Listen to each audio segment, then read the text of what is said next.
성부와 성자와 성령의 이름으로.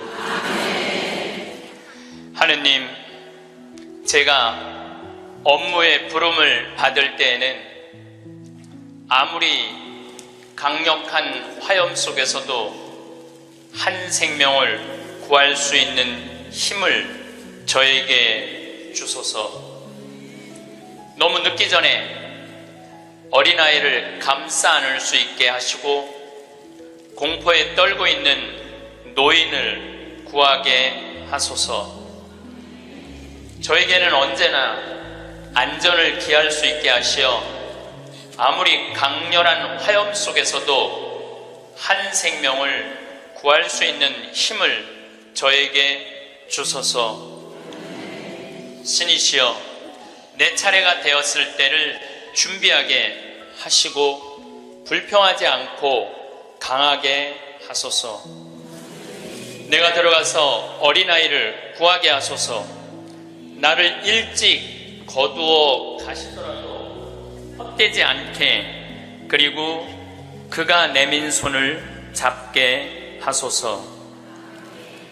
영광이 성부와 성자와 성령께, 성부와 성자와 성령의 이름으로. 참, 예수님, 제가 방금 드린 기도는 어느 소방관의 기도입니다.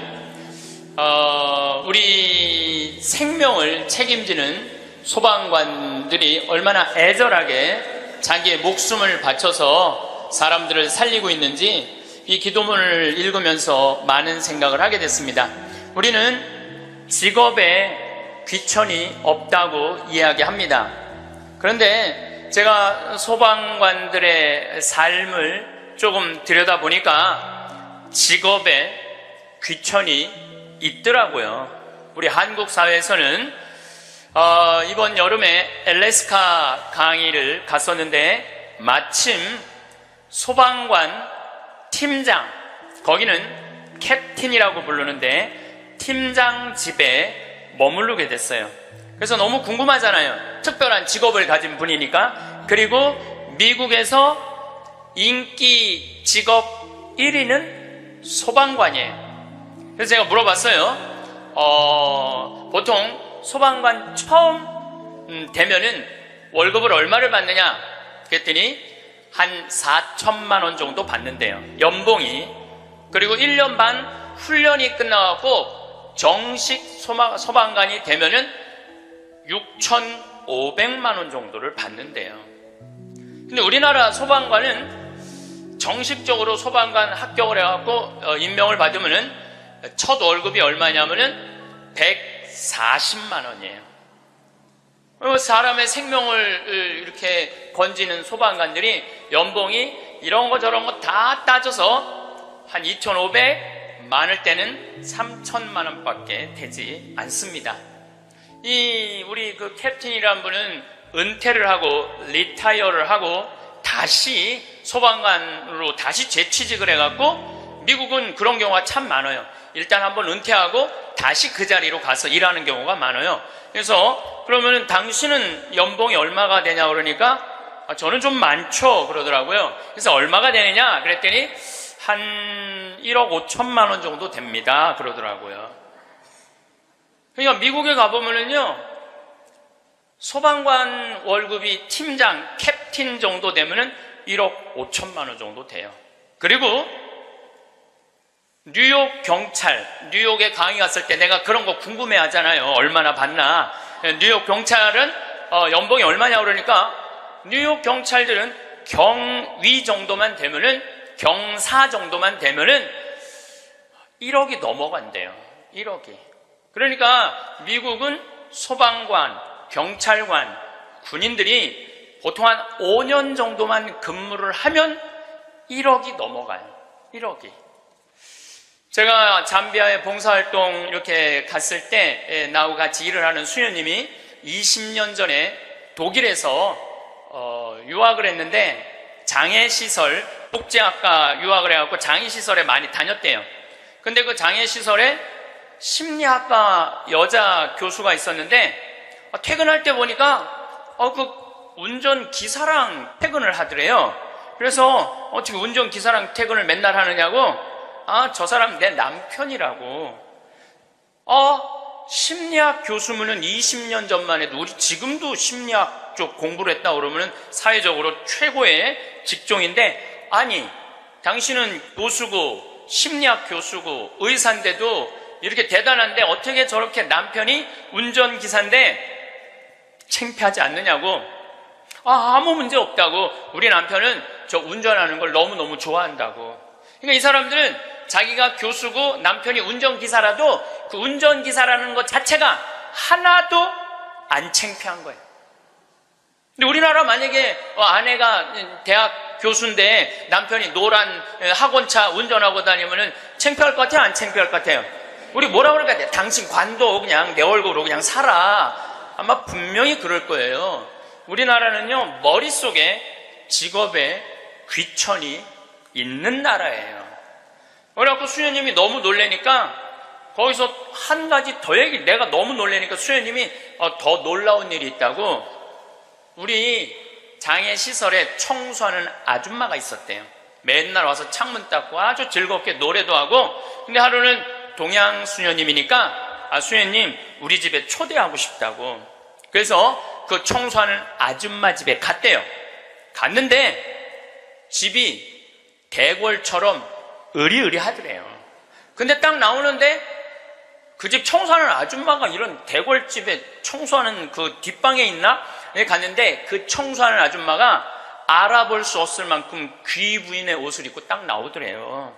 수녀님 너무 놀래갖고 어떻게 된 거냐고 그랬더니 나는 사실은 내 남편이 철도 청장이라고, 이 독일의 철도 청장인데 나는 청소하는 게 너무너무 즐거워서 내가 청소하러 가는 거라고. 그러니까 자기 남편이 철도 청장이라도 자기가 청소하는 게 하나도 안 창피한 거예요.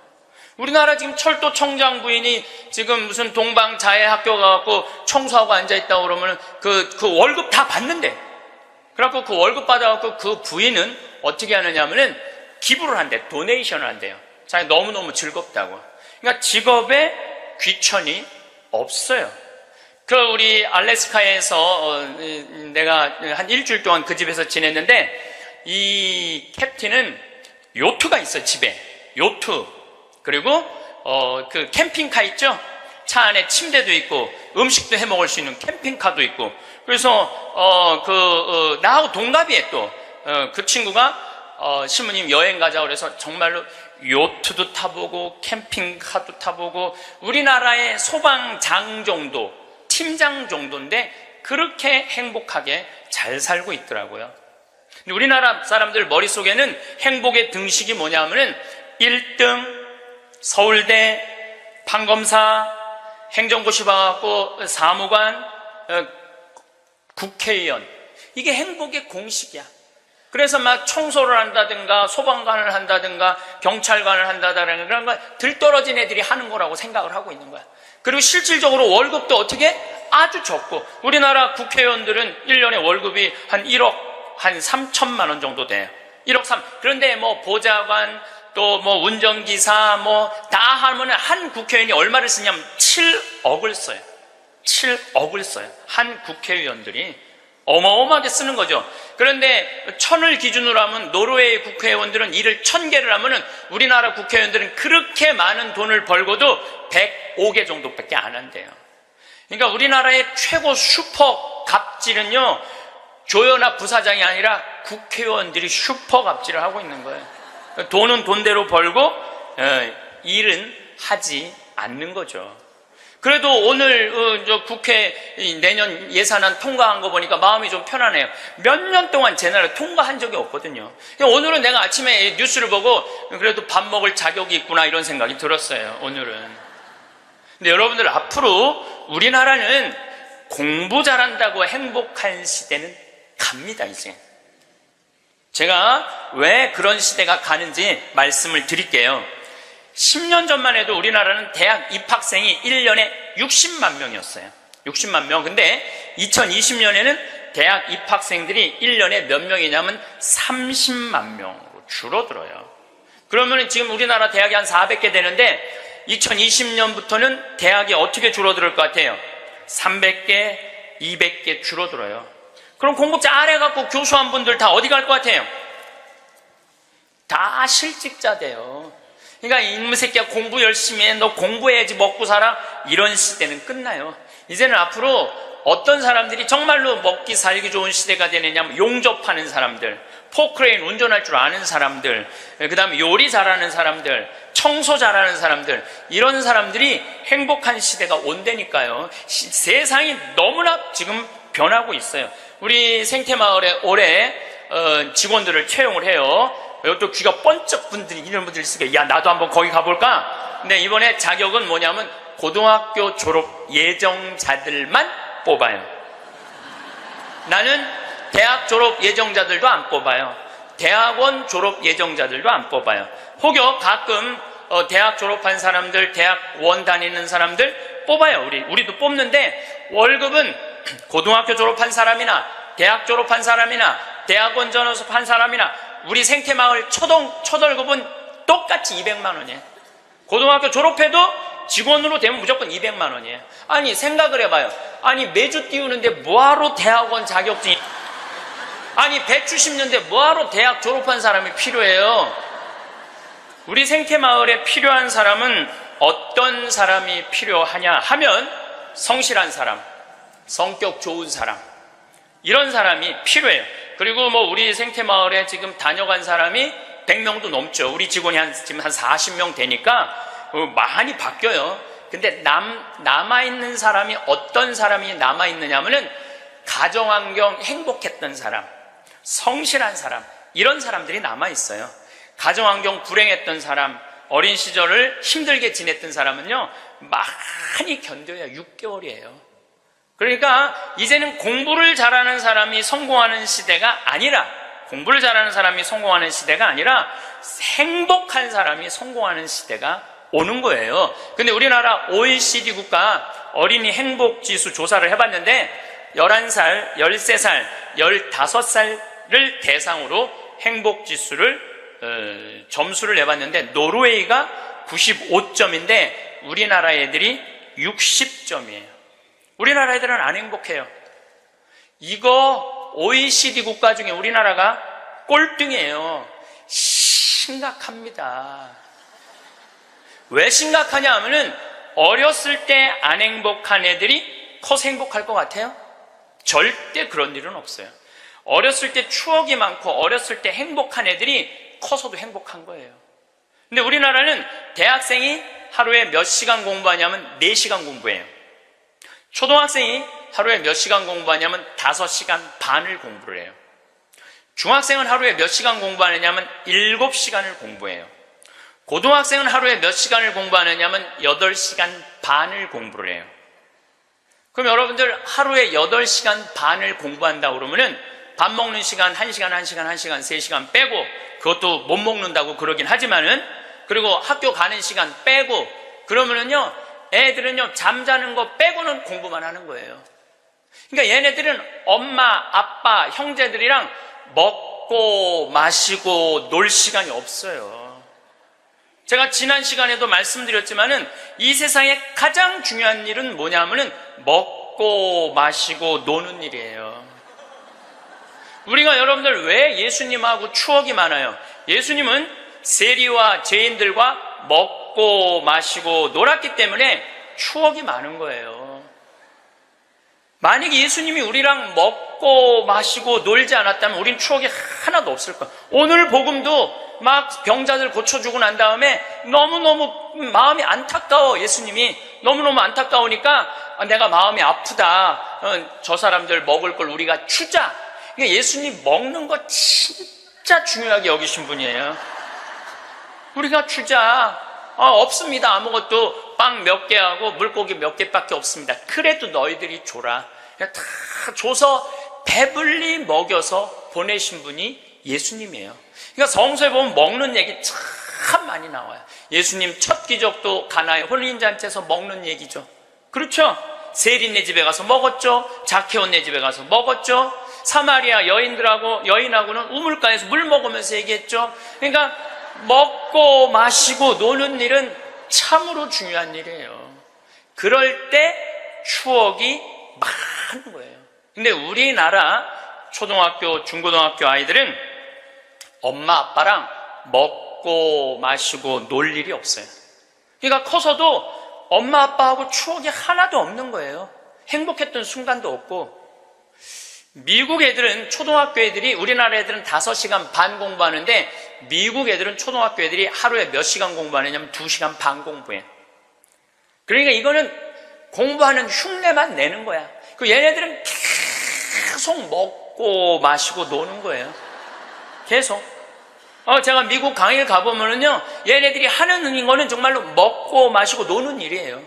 유럽, 북유럽 애들은 말할 것도 없고 학교 가서도 계속 놀아요. 우리처럼 학원 가갖고 영어, 수학 막 계속 뭐 글쓰기, 뭐 웅변 그런 거를 하는 게 아니라니까요. 그런데 놀랍게도 핀란드 고등학생은 하루에 4시간 공부하는데 우리나라 애들은 하루에 8시간 반을 공부를 해요. 그런데 수학 점수가 핀란드 애들은 544점이고 우리나라 애들은 542점이에요. 4시간 공부하는 애들하고 8시간 반 공부하는 애들하고 수학 시험을 보는데 누가 더 잘 보느냐면은 핀란드 애들이 훨씬 잘 본다는 거예요.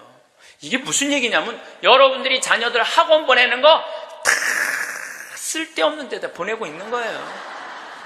그 시간에 애들이 학원 가서 뭐 할 것 같아요? 휴대폰 갖고요, 게임하고 친구들하고 노는 거예요. 그 시간에 애들 학원 가 있다고 여러분들이 그걸 교육이라고 생각하는 이 대한민국이 불행한 거죠. 그 시간에 엄마 아빠랑 맛있는 음식 만들어 먹고 손잡고 소풍 다니고 눈 바라보고 같이 놀았다면은 걔네들은 건강하게 살았을 거예요. 근데 엄마 아빠하고 그랬던 적이 하나도 없어. 여러분들 사람이 커서요, 어렸을 때 가장 기억에 많이 남는 게 뭔지 아세요? 엄마가 맛있는 음식 해줬던 거. 이게 가장 기억에 많이 남는데요. 그리고 가장 행복했던 순간이 뭔지 아세요? 엄마가 맛있는 거 해준 거 너무 맛있게 먹은 거. 그게 가장 행복한 순간이래요. 근데 우리나라 대한민국의 청소년들은 엄마가 맛있는 거 해준 거 먹은 기억이 없어요. 학교 다니느냐고. 그러니까 애들이 행복하지 않은 거죠. 애들은 그냥 서울대학 가야 되니까 경쟁을 해야 돼. 서울대학 가야 돼. 놀 시간이 어딨어. 여러분들 토끼와 거북이 얘기 아세요? 이거 참 웃기지도 않는 얘기 여러분들이 알고 있는 거예요. 왜냐하면 토끼하고 거북이하고 시합을 했는데 어떻게 거북이가 이겨요? 말도 안 되잖아요. 말도 안 되는 얘기예요. 어떻게 거북이가 이겨요? 이렇게 발바닥도 땅바닥에 있고 이렇게 가는 거북이가 그냥 뛰어다니는 토끼를 어떻게 이겨요? 2000년 전 이솝우화 얘기예요. 그러니까 2000년 동안 사람들은 거북이가 빠른 줄 알고 있어, 사람들은. 근데 요즘 새로운 일이 벌어졌어요.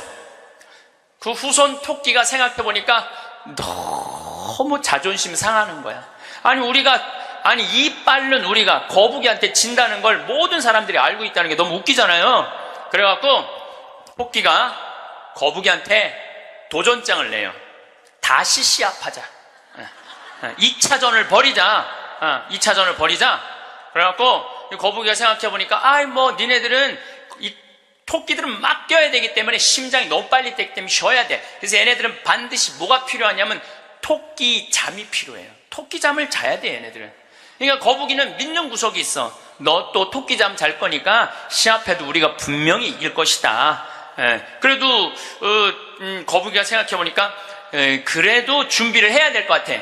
그래서 거북이도 어떤 준비를 하냐면은 나도 토끼처럼 뒷다리를 똑바로 세우는 훈련을 이제 하기 시작한 거예요. 뒷다리를 세워갖고 내가 빨리 좀 가야 되겠다. 뒷다리. 그걸 생각해보니까 거북이한테 최고 치명은 뭐냐면 두꺼운 등딱지야. 그래서 등딱지를 가볍게 갈기 시작했어요. 병원 다니면서 나 좀 갈아줘라. 이거 좀 가볍게. 그래갖고 준비를 충분히 했어요. 드디어 2차전이 시작이 됐어요. 아니나 달라 토끼가 총알같이 뛰어나갔죠. 근데 거북이는 뒷다리를 이제 세워놨으니까 얼마나 거북이도 만만치 않잖아요. 쫙 가면서 믿는 구석이 있어서 어떤 믿는 구석이 있었느냐면은 이제 분명히 저 나무 밑에서는 토끼 잠을 잘 것이다. 예.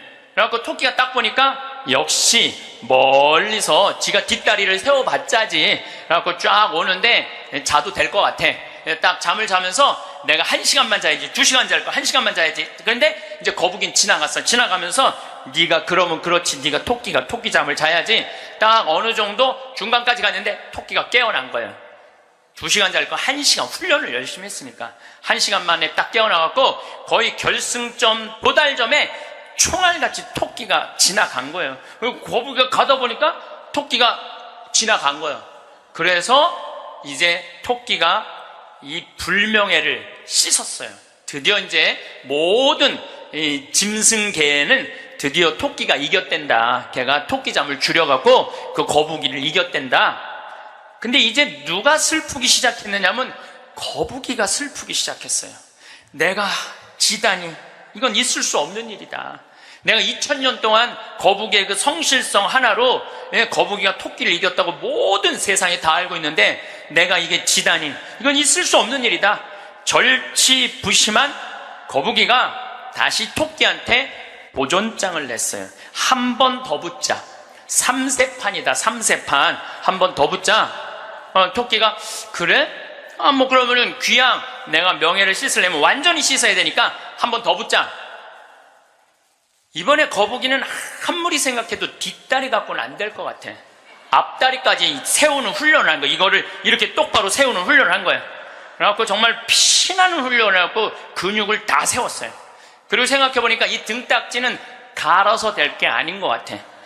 현대 세계가 왔으니까 저기 우주 비행선에 쓰는 아주 가벼운 합금판 뚜껑이 있다는 얘기를 듣고 그걸 가갖고 갈았어요. 이 뚜껑을 너무너무 가볍게. 토끼 못지않게 이제 이 속력이 났어요. 근데 거북이가 아무리 생각해도 그거 갖고 안 될 것 같아. 그래서 마지막 한 수를 가지고 있었어요. 분명히 토끼가 저 나무 밑에서 잘 거니까 저 나무 밑에 수면제를, 분말가루를 설치를 해둬갖고 리모컨으로 터트리면은 완전히 내가 보낼 수 있다. 비장의 카드까지 준비해놓고 이제 도전장을 내민 거죠. 토끼는 아무리 생각해도 이번에 지면은 이게 다 신은 회복할 수 없을 것 같아요. 그래갖고 토끼는 어떤 훈련을 했느냐 하면은, 어떤 훈련을 했냐면 토끼잠을 안 자고 목표 지점까지 가는 훈련을 했어요. 토끼잠을 안 자고. 그래갖고 드디어 3차전이 벌어졌어요. 3차전이 벌어져갖고 출발을 했는데 토끼가 보니까 거북이가 옛날엔 뒷다리만 세웠는데 이제는 앞다리까지 세워갖고 뛰는데 이게 만만치가 않은 거예요. 내가 정말로 자면 안 된다.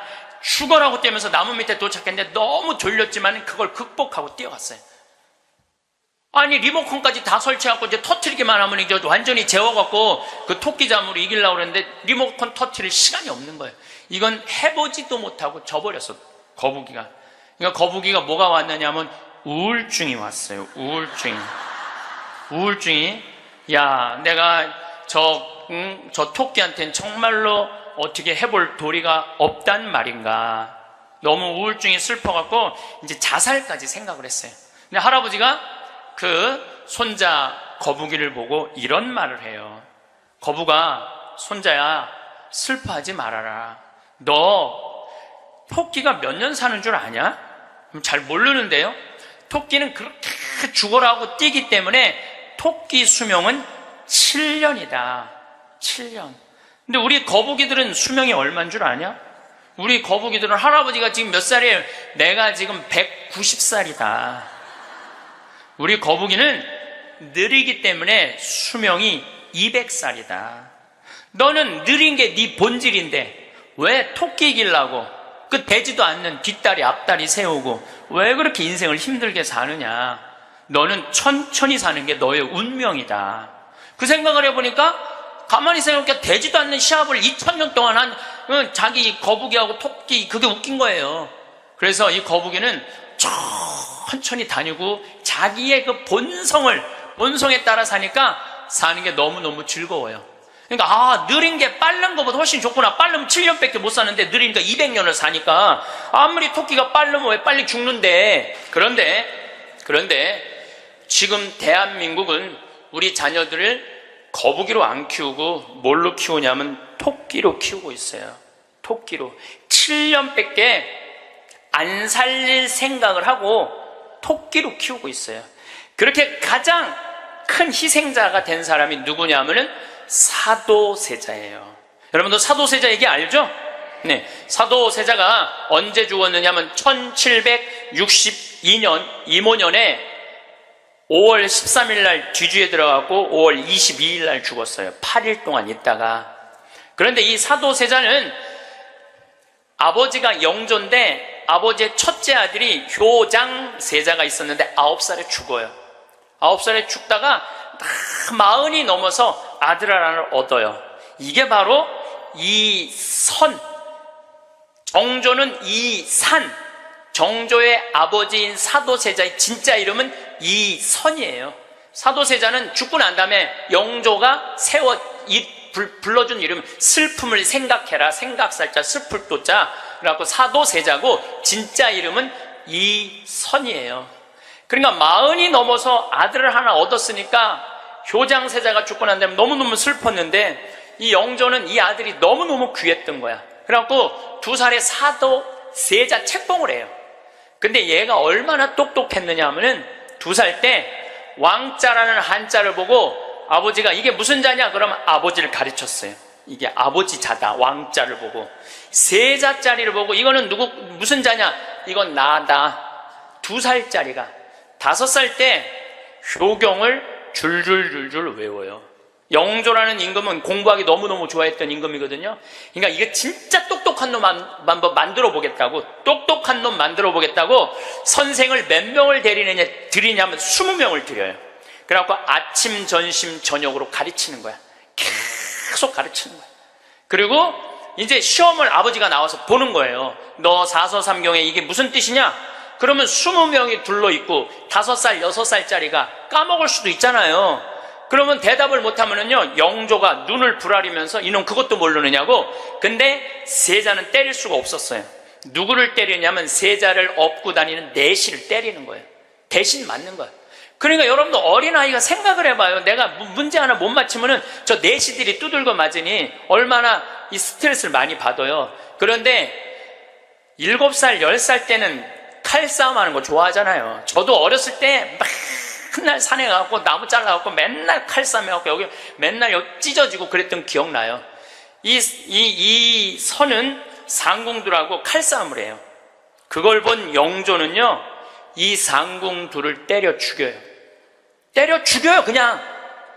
그걸 보고 이 사도세자는 너무너무 무서웠던 거야, 아버지가. 그런데 딱 12살이 되면서 사도세자는 공부하기가 싫어요. 그래서 이때부터 책만 보면 머리가 지끈지끈 아픈 거예요. 그러니까 조기 교육의 최고의 희생자는 누구냐면은 사도세자예요.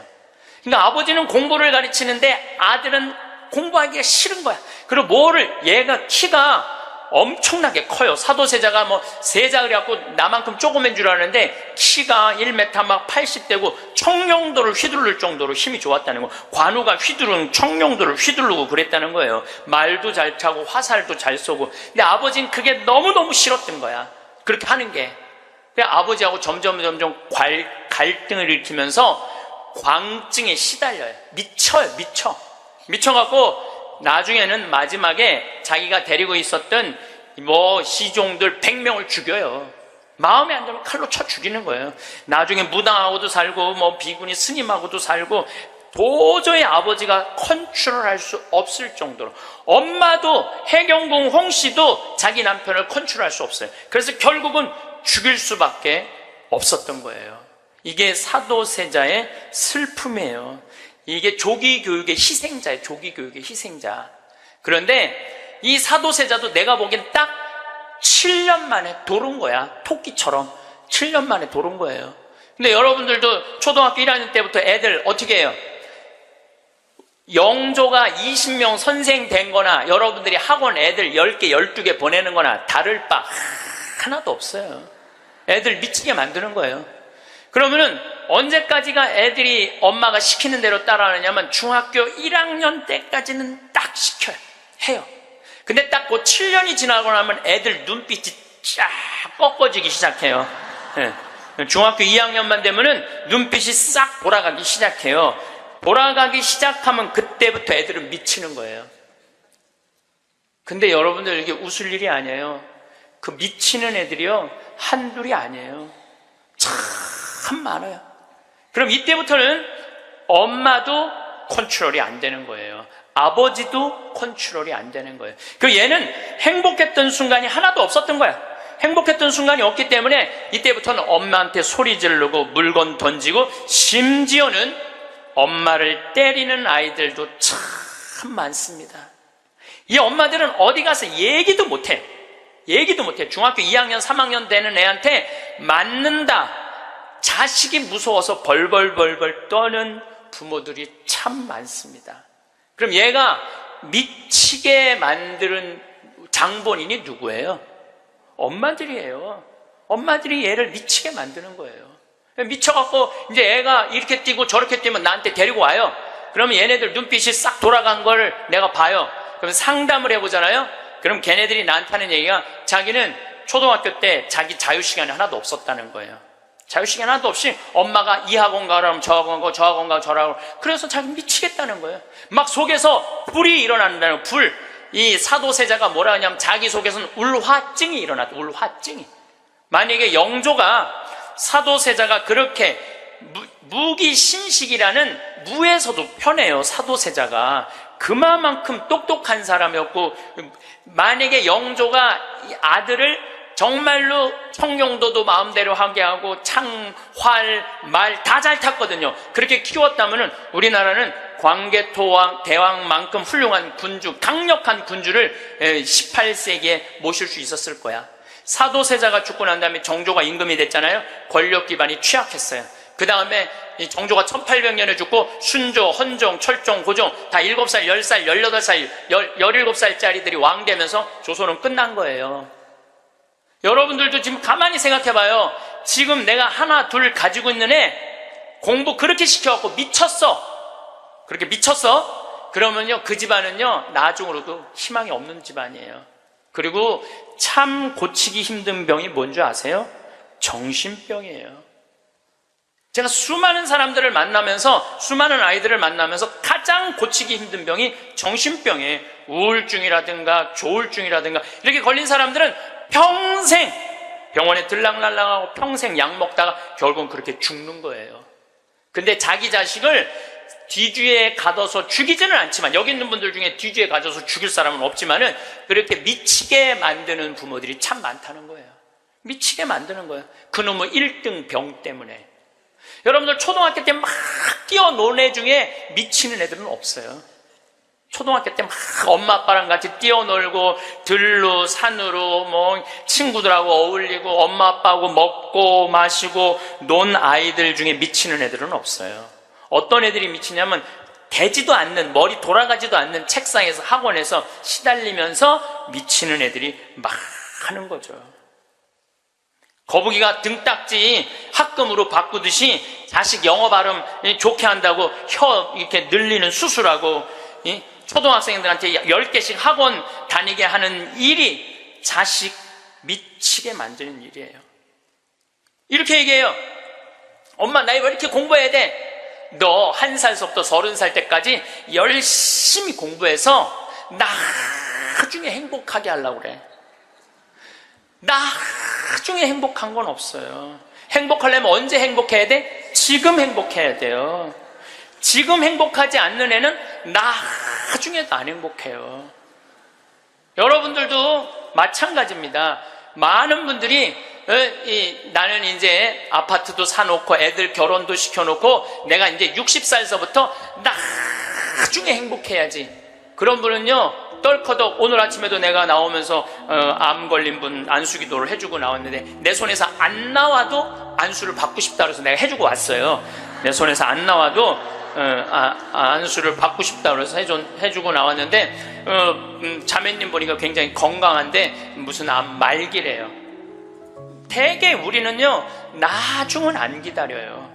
그러니까 행복하려면 언제 행복해야 돼? 지금 행복해야 돼. 지금 맛있는 거 사 먹으려면 언제 사 먹어? 지금 사 먹어야 돼. 나중에 사 먹지 말고, 경치 좋은 데 가려면 언제 가야 돼? 지금 가야 돼, 지금. 나중에 가지 말고. 근데 우리는 애들한테 이렇게 얘기한단 말이에요. 너 1살서부터 30살 때까지 고생해야지 나중에 행복하다는 거야. 이제는 1살서부터 30살까지 공부 죽어라가 해도 행복한 시대는 갔어요. 이제 교수 돼도요, 일자리 치열합니다. 지금 변호사들, 노는 변호사들 수두룩하게 많습니다. 이제는 머리로 사는 애들이 행복한 세상이 오는 게 아니라 몸으로 사는 애들이 행복한 세상이 다가오고 있어요.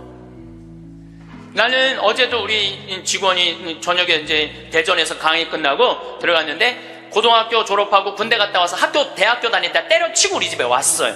내가 이렇게 물어봤어요. 이리 와봐라, 너. 오늘 이 강의 준비하면서 네가 지금 대학교 4년을 다녔으면은 얼마를 대학에다가 쏟아 넣을 것 같아? 1억 쏟아 넣는데. 1억 쏟아 넣지? 근데 너 이제 대학 안 다니니까 1억은 이제 모아놓은 거 아니야? 그럼 그 1억 너한테 안 쏟아놓으면 엄마는 그 돈 갖고 뭐 할 것 같아? 엄마는 노후대책연금 붓겠죠? 그래, 엄마는 노후대책연금 붓고 넌 1억 저축하고 벌써 니네 집은 2억 벌은 집이다. 대학을 안 다니면 안 다닐수록 돈을 버는 거다. 근데 너 지금 내가 이번에도 월급을 한 1년 안 됐는데 340만 원 올려줬어요. 우리는 5년만 근무하면 무조건 300만 원씩 받을도록 내가 해주는 거예요. 그럼 너 지금 5년, 4년 근무하면 너 1억 모은다. 기숙사에서 먹고 자고 쓸 일도 없고, 거기는 해만 떨어지면 돈 쓸 데도 없어요. 너 그러면은 4년 동안 딴짓 안 하고 착실히 돈 벌으면 너 1억 버는 거야. 그럼 넌 30 전에 2억짜리 아파트 살 수 있는 거야. 난 우리나라 지금 대학 나온 45만 명 졸업하는데 제대로 된 직장에 취직하는 숫자가 몇 명이에요? 5만 명밖에 안 돼요. 40만 명은 2년, 3년 빈둥빈둥거리고, 심지어는 엄마 아버지가 애들 때문에 경비에 나가갖고 그거 해갖고 애들 생활비 대주고 뒷돈 대주고 그러고 있는 거예요. 그러니까 지금 여러분들 지금 대한민국에서 없애버려야 되는 건 내가 보기엔 대학이야.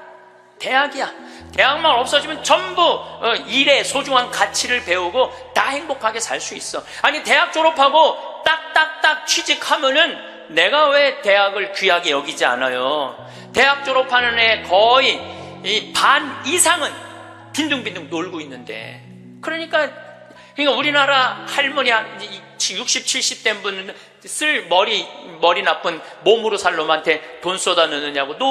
세계 빈곤율, 노인 빈곤율이 우리나라가 1위예요. 1위. 돈이 없어요. 다른 나라 사람들은 나이를 먹으면 얼마나 럭셔리하게 사는데요. 놀지도 못하고 죽어라 30살까지 나중에 행복하려고 공부했는데 취직 안 되면 그 허탈감, 좌절, 이거는 어른들은 상상할 수 없을 만큼 힘든 거예요.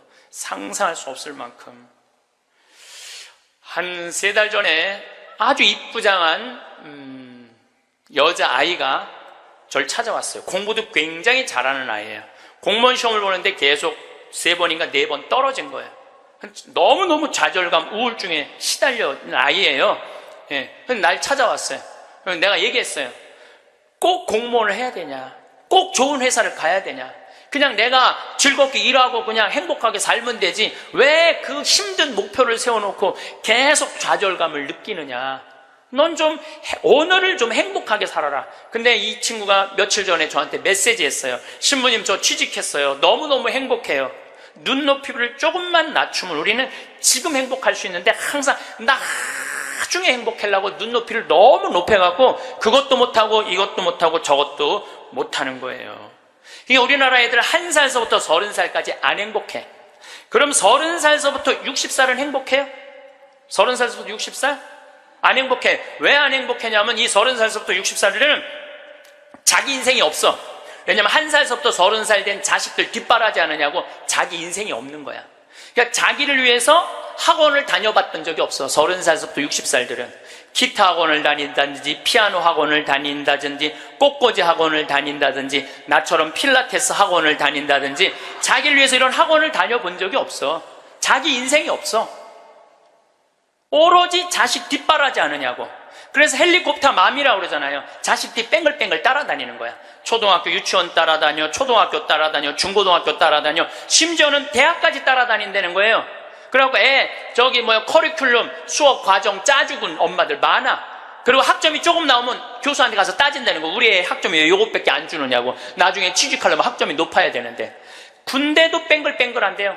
요즘 뭐 카카오톡이 돼갖고 엄마들이 애들 군대 생활을 볼 수 있대요.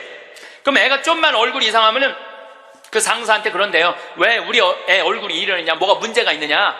그러니까 그 군대 가서도 엄마가 애를 책임져 주는 거야. 그래서 요새 군대 상사님들이요, 사병 돌보는 일보다 사병 엄마 돌보는 일이 더 바쁘대요. 심지어는 회사까지 따라다니는 거야. 애가 회사에 취직을 했는데 대리 진급을 못하면 부장한테 가서 따진다는 거. 우리 애가 뭐가 모자라서 대리 진급을 못하느냐고. 평생 자식주의를 뺑글뺑글 따라다니는 걸 뭐라고 그러냐면 헬리콥터 맘이라고 그래요. 헬리콥터 맘. 또 아버지들은 요즘은 많이 줄어들었지만 한동안은 기러기 아버지가 40만 명까지 있었어요. 40만 명 기러기 아버지가. 이 기러기 아버지들은요, 자식들 한 달에 부인 것까지 하려면 700에서 1000만 원을 보내줘야 돼. 그러면은 보통 10년 정도 가 있으면요, 이 기러기 아버지는 10년 동안 인생이 하나도 없는 거예요. 자식도 없고 아내도 없고 돈도 없는데 뭐 돈만 버는 기계로 사는 거야.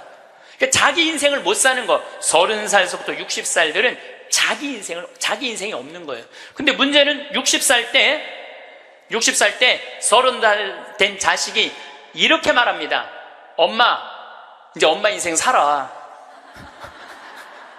자기를 위해서 살아봤던 적이 없는데 내 인생을 살으려는 거야. 살 줄을 모르는데. 30살서부터 60살은 뭐 해야 되는 나이냐면요, 자아실현해야 되는 나이야. 자아실현이라는 게 뭐예요? 자기의 능력을 쓰는. 오늘 물이 없는데 여기 물을 하나 갖다 놓으면 내가 이 물을 안 먹었으면은 이 물은 자아실현하는 물이에요? 자아실현 안 하는 물이에요? 자아실현 안 하는 물이에요. 내가 먹어줘야지 자아실현이 되는 물이에요. 자아실현이 되는 물이에요. 여러분들이 샴푸를 하나 샀어. 그럼 샴푸를 사면은 그 샴푸를 한 방울까지 다 쓰면은 여러분들 기분 좋아요, 안 좋아요? 그 샴푸는 나한테 와서 자기 능력을 다 썼어요, 안 썼어요? 그럼 자아실현 한 거야, 안 하는 거예요? 자아실현 한 거죠. 내가 요즘 목욕 가방에 샴푸 하나 다니는데 요만큼 남았어. 그 짜서 쓸 때마다 기분이 너무 좋아요. 너 이제 자아실현 다 돼가는구나. 이제 자기 능력 다 썼으니까. 우리 사제관에 개가 한 마리 있어요. 문수라는 개가 있는데 얘가요, 딱 사제관에 도착하면은요, 총알같이 튀어나와요. 자기 집에서. 그리고 요만한 개가 내 가슴까지 뛰어 올라와요. 그리고 놀라운 거는요, 얘가 사제관에 신부들이 오면 안 물고 안 짖어요. 근데 여자들만 오면은 잡아 먹을 듯이 짖어요. 진짜로. 그리고 막 엉덩이고 허벅지고 다 깨물어요. 얘 자아실현 하는 게예요? 자아실현 안 하는 게예요? 자아실현 하는 게예요. 근데 우리나라 30살서부터 60살 된 많은 분들은 자기 능력을 안 써요. 자기 능력을 안 쓰고 자식만을 위해서 살아요. 근데 60살서부터 엄마 인생을 살려고 그러면은 자기 능력이 뭔지를 모르는데, 사는 게 재미가 하나도 없는 거야. 사는 게. 인생은요, 재미있어야 돼. 의미가 있어야 돼. 이 두 가지가 같이 가야 돼. 재미와 의미가 같이 가야 돼. 그런데 내가 기타를 잘 쳤다면 기타 치러 온 세상 돌아다니고, 꽃꽂이 했다면 온 성당에 꽃꽂이 하러 다니고, 뭐 춤췄다면 춤추러 다니고 이럴 텐데 나를 위해서 한 게 하나도 없는 거야. 그러니까 사는 게 재미가 없는 거야. 60살서부터 100살까지 어떻게 살아? 그러니까 우리는 1살서부터 30살도 안 행복하고 30살서부터 60살도 안 행복한 거예요. 그럼 60살서부터 100살은 행복하냐? 이 얘기는 이제 다음 시간에 하도록 하겠습니다. 기도, 자녀를 위한 기도 바치겠습니다. 성부와 성자와 성령의 이름으로. 주님, 나를 고쳐주소서. 가끔 자녀를 나의 투자의 대상으로 여기는 착각을, 나의 삶을 자녀에게서 보상받으려는 유혹을 다 너를 위한 것이다 라고 하면서 궁극적으로 자신을 위했던 이기심을, 그리하여 자녀가 나에게 속해 있지만 내 것이 아님을 깨닫게 해주소서. 나로 하여금 부모로서의 권리보다는 의무로 자녀의 성장보다 내가 먼저 성숙해짐으로 그들을 훈계하게 하소서. 자녀를 이끌어주되 강요하거나 협박하지 않으며, 사랑하는 자녀들을 돕되 대가를 기대하지 않으며, 자녀가 누릴 수 있는, 실패할 수 있는 자유와 선택할 수 있는 권리를 빼앗지 않게 해주소서. 자녀의 슬픔과 기쁨을 가볍게 취급하지 않으며, 자녀의 성공과 실패를 과소평가하지 않고, 자녀의 하찮은 질문에 진지하게 대답하게 하시고, 사소한 행동 방식도 존중함으로 존경받는 어른이 되게 해주소서. 그래서 유명한 사람으로가 아니라 유능한 사람으로, 인류의 사람으로가 아니라 유일한 사람으로 우리의 자녀들이 자라가게 해 주소서. 성부와 성자와 성령의 이름으로 아멘. 네, 감사합니다. 성부와 성자와 성령의 이름으로 아멘. 이 기도는 동아일보에 어느 95살 되신 분의 회한을 적은 내용입니다. 어느 95세의 어른의 수기. 나는 젊었을 때 정말 열심히 일했습니다. 그 결과 나는 실력을 인정받았고 존경을 받았습니다. 그 덕에 65세 때 당당한 은퇴를 할 수 있었죠. 그런 내가 30년 후인 95살 생일 때 얼마나 후회의 눈물을 흘렸는지 모릅니다. 내 65년의 생애는 자랑스럽고 떳떳했지만 이후 30년의 삶은 부끄럽고 후회되고 비통한 삶이었습니다. 나는 퇴직 후 이제 다 살았다. 남은 인생은 그냥 덤이다 라는 생각으로 그저 고통 없이 죽기만을 기다렸습니다. 덧없고 희망이 없는 삶, 그런 삶을 무려 30년이나 살았습니다. 30년의 시간은 지금 내 나이 95세로 보면 3분의 1에 해당하는 기나긴 시간입니다. 만일 내가 퇴직할 때 앞으로 30년을 더 살 수 있다고 생각했다면 난 정말 그렇게 살지는 않았을 것입니다. 그때 나 스스로가 늙었다고, 뭔가를 시작하기에는 늦었다고 생각했던 것이 큰 잘못이었습니다. 나는 지금 95살이지만 정신이 또렷합니다. 앞으로 10년, 20년을 더 살지 모릅니다. 이제 나는 하고 싶었던 어학 공부를 시작하려 합니다. 그 이유는 단 한 가지. 10년 후에 맞이하게 될 105번째 생일날, 95살 때 왜 아무것도 시작하지 않았는지 후회하지 않기 위해서입니다. 성부와 성자와 성령의 이름으로 아멘. 우리가 죽는 날만 기다리는 사람은 사는 게 재미가 하나도 없어요. 죽는 날만 기다리는 사람. 이분은 65살에 은퇴하고 나는 죽는 날을 이제 죽을 거야. 그리고 몇 년 동안 죽는 날을 기다렸느냐면 30년 동안 죽는 날을 기다린 거야. 95살까지. 그러니까 30년 동안 돌아보니까 그 30년이 너무나 멀쩡했거든. 그 너무 아까워, 30년이. 아, 내가 죽는 날만 기다리지 말고 65살서부터 95살 때까지 정말로 먹고 마시고 놀았다면 얼마나 행복했겠어요. 근데 이분은 그러지 못했던 거예요. 늘 드리는 말씀이지만 이제 60 되신 분들은 100살까지 삽니다. 60 되신 분들은 40년 남았어요. 50 되신 분들은 110살 삽니다. 내가 51인데 내가 몇 년 남았느냐면 59년 남았어요. 내가 59년. 이제까지 산 것도 아니에요.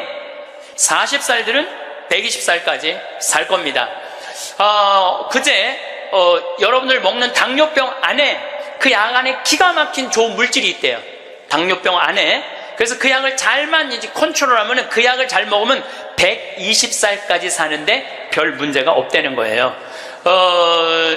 러시아에서는 노화 물질을 느리게 하는 약을 개발해낸 거예요. 그래서 이 약을 먹으면은 70살이 돼도 안 늙는 거야.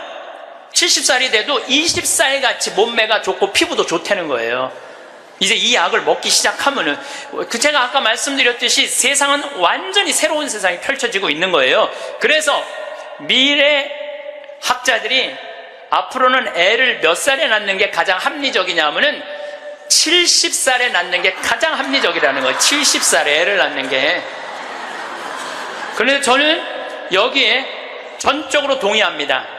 여기 지금 7, 80 되신 분들 다 20살에 시집 가셔서 애 낳고 살았을 거예요. 그럼 생각을 해봐요. 20살에 애 낳고 행복한 거냐? 애 한 살 때 행복하고, 그 다음부터 자식 때문에 평생 속 새까맣게 끓고 사는 거예요. 여기 있는 분들 말을 안 해서 그렇지, 얘기해보면은요, 지금 평생 자식 때문에 속 썩고 사는 분들 많을 거예요. 생각을 해봐요. 내가 100살까지 살면은 20살서부터 100살까지 80년 동안 자식 때문에 속 썩고 사는 게 나아요? 아니면은 늙음하게 70에 나가고 한 30년 보다가 죽는 게 나아요? 어느 게 나아요? 어느 게 나아요? 늙음하게 자식 보다가 죽는 게 훨씬 나은 거예요. 저는 그래서 70에 애 낳는 게 좋다고 생각이 들어요. 70에 애 낳는 게.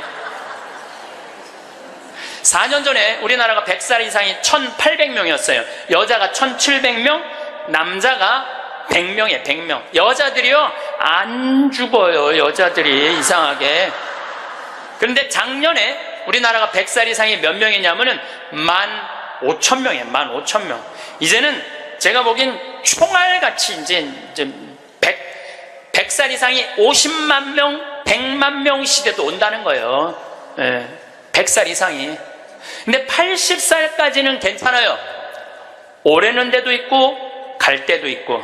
근데 80살이 넘으면은 갈 때도 없고 올 때도 없어요. 80살이 넘으면은. 그러니까 80살 넘는 분들 대부분은 어떻게 사느냐 하면은 뒷방에 앉아갖고 하루 종일 앉아있는 거. 뒷방에 앉아갖고. 그럼 뒷방에 하루 종일 앉아있는 분들 웃을 것 같아? 안 웃을 것 같아요?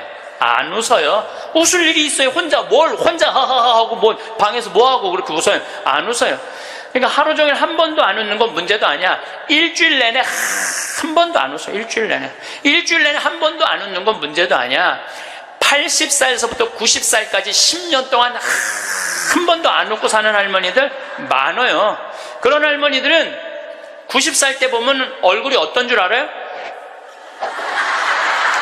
이러고 산다니까. 그러면은 80살 넘어서서 웃고 살려면 어떻게 해야 되느냐? 해만 뜨면 집을 나가야 돼요. 해만 뜨면 집을 나가야 돼요. 해만 뜨면 집을 나가서 경복궁을 가든 덕수궁을 가든 창덕궁을 가든 온양온천을 가든 파리를 가든 뉴욕을 가든 어디야 이스라엘을 가든 돌아다녀야 돼. 이렇게 돌아다닐 수 있을 때까지 돌아다니는 할머니들은 죽을 때 어떻게 죽는지 알아요?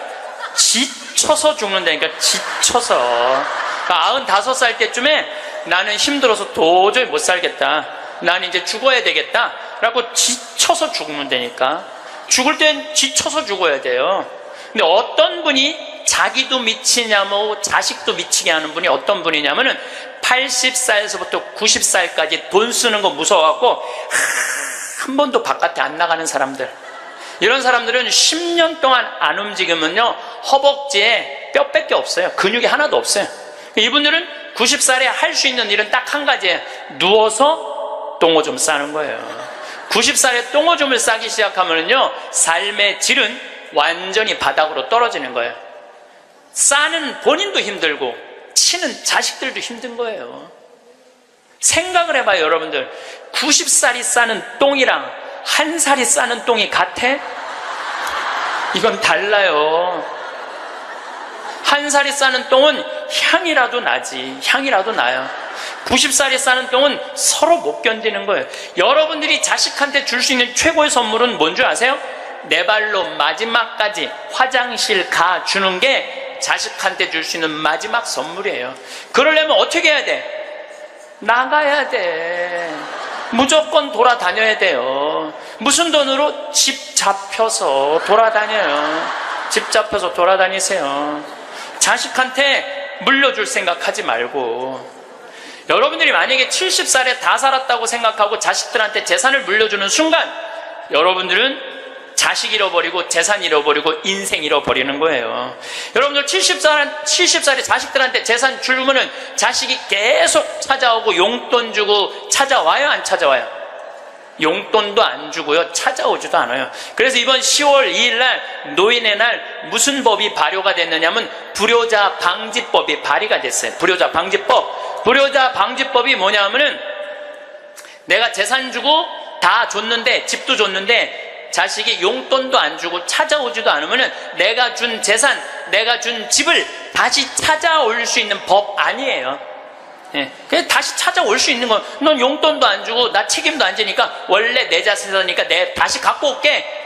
그런데 70살이 넘어서 법원에 다시 준 재산 찾아오겠다고 법원에 소송 걸 수 있는 할머니들이 몇 명이나 될 것 같아요? 그냥 참고 사는 거예요. 참고, 속은 새카맣게 참고 사는 거야. 그러니까 가만히 보니까 만만한 게 나야, 나. 왜냐하면은 저 신부님한테 찾아가면 저 신부님은 나를 받아줄 것 같은 생각이 드는 거지. 그러니까 나한테 70살 넘은 분들이요, 전화해갖고요, 신부님 사정 얘기 다 해요. 나 자식들한테 재산 주고 다 줬는데 자식들 박사 사업하고 잘 사는데 나 찾아오지도 않는다고. 그런데 나 너무 멀쩡하다고, 나 아직도 건강하다고, 나 평창에 가고 설거지도 할 수 있고 빨래도 할 수 있고 다 할 수 있다는 거예요. 청소도 할 수 있고. 그래서 나 신부님하고 같이 살고 싶다는 그런 분들 많아. 요즘 나하고 살자는 여자가 너무 많아.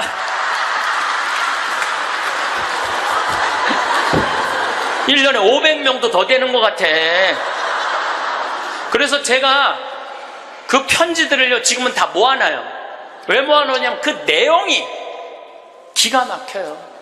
내용이, 내가 신부님 자식을 어떻게 키워서 어떻게 성공시키고 어떻게 재산을 물려줬는데 나한테 이럴 수가 있느냐고 그렇게 구구절절 편지 쓰는 분이 많아요.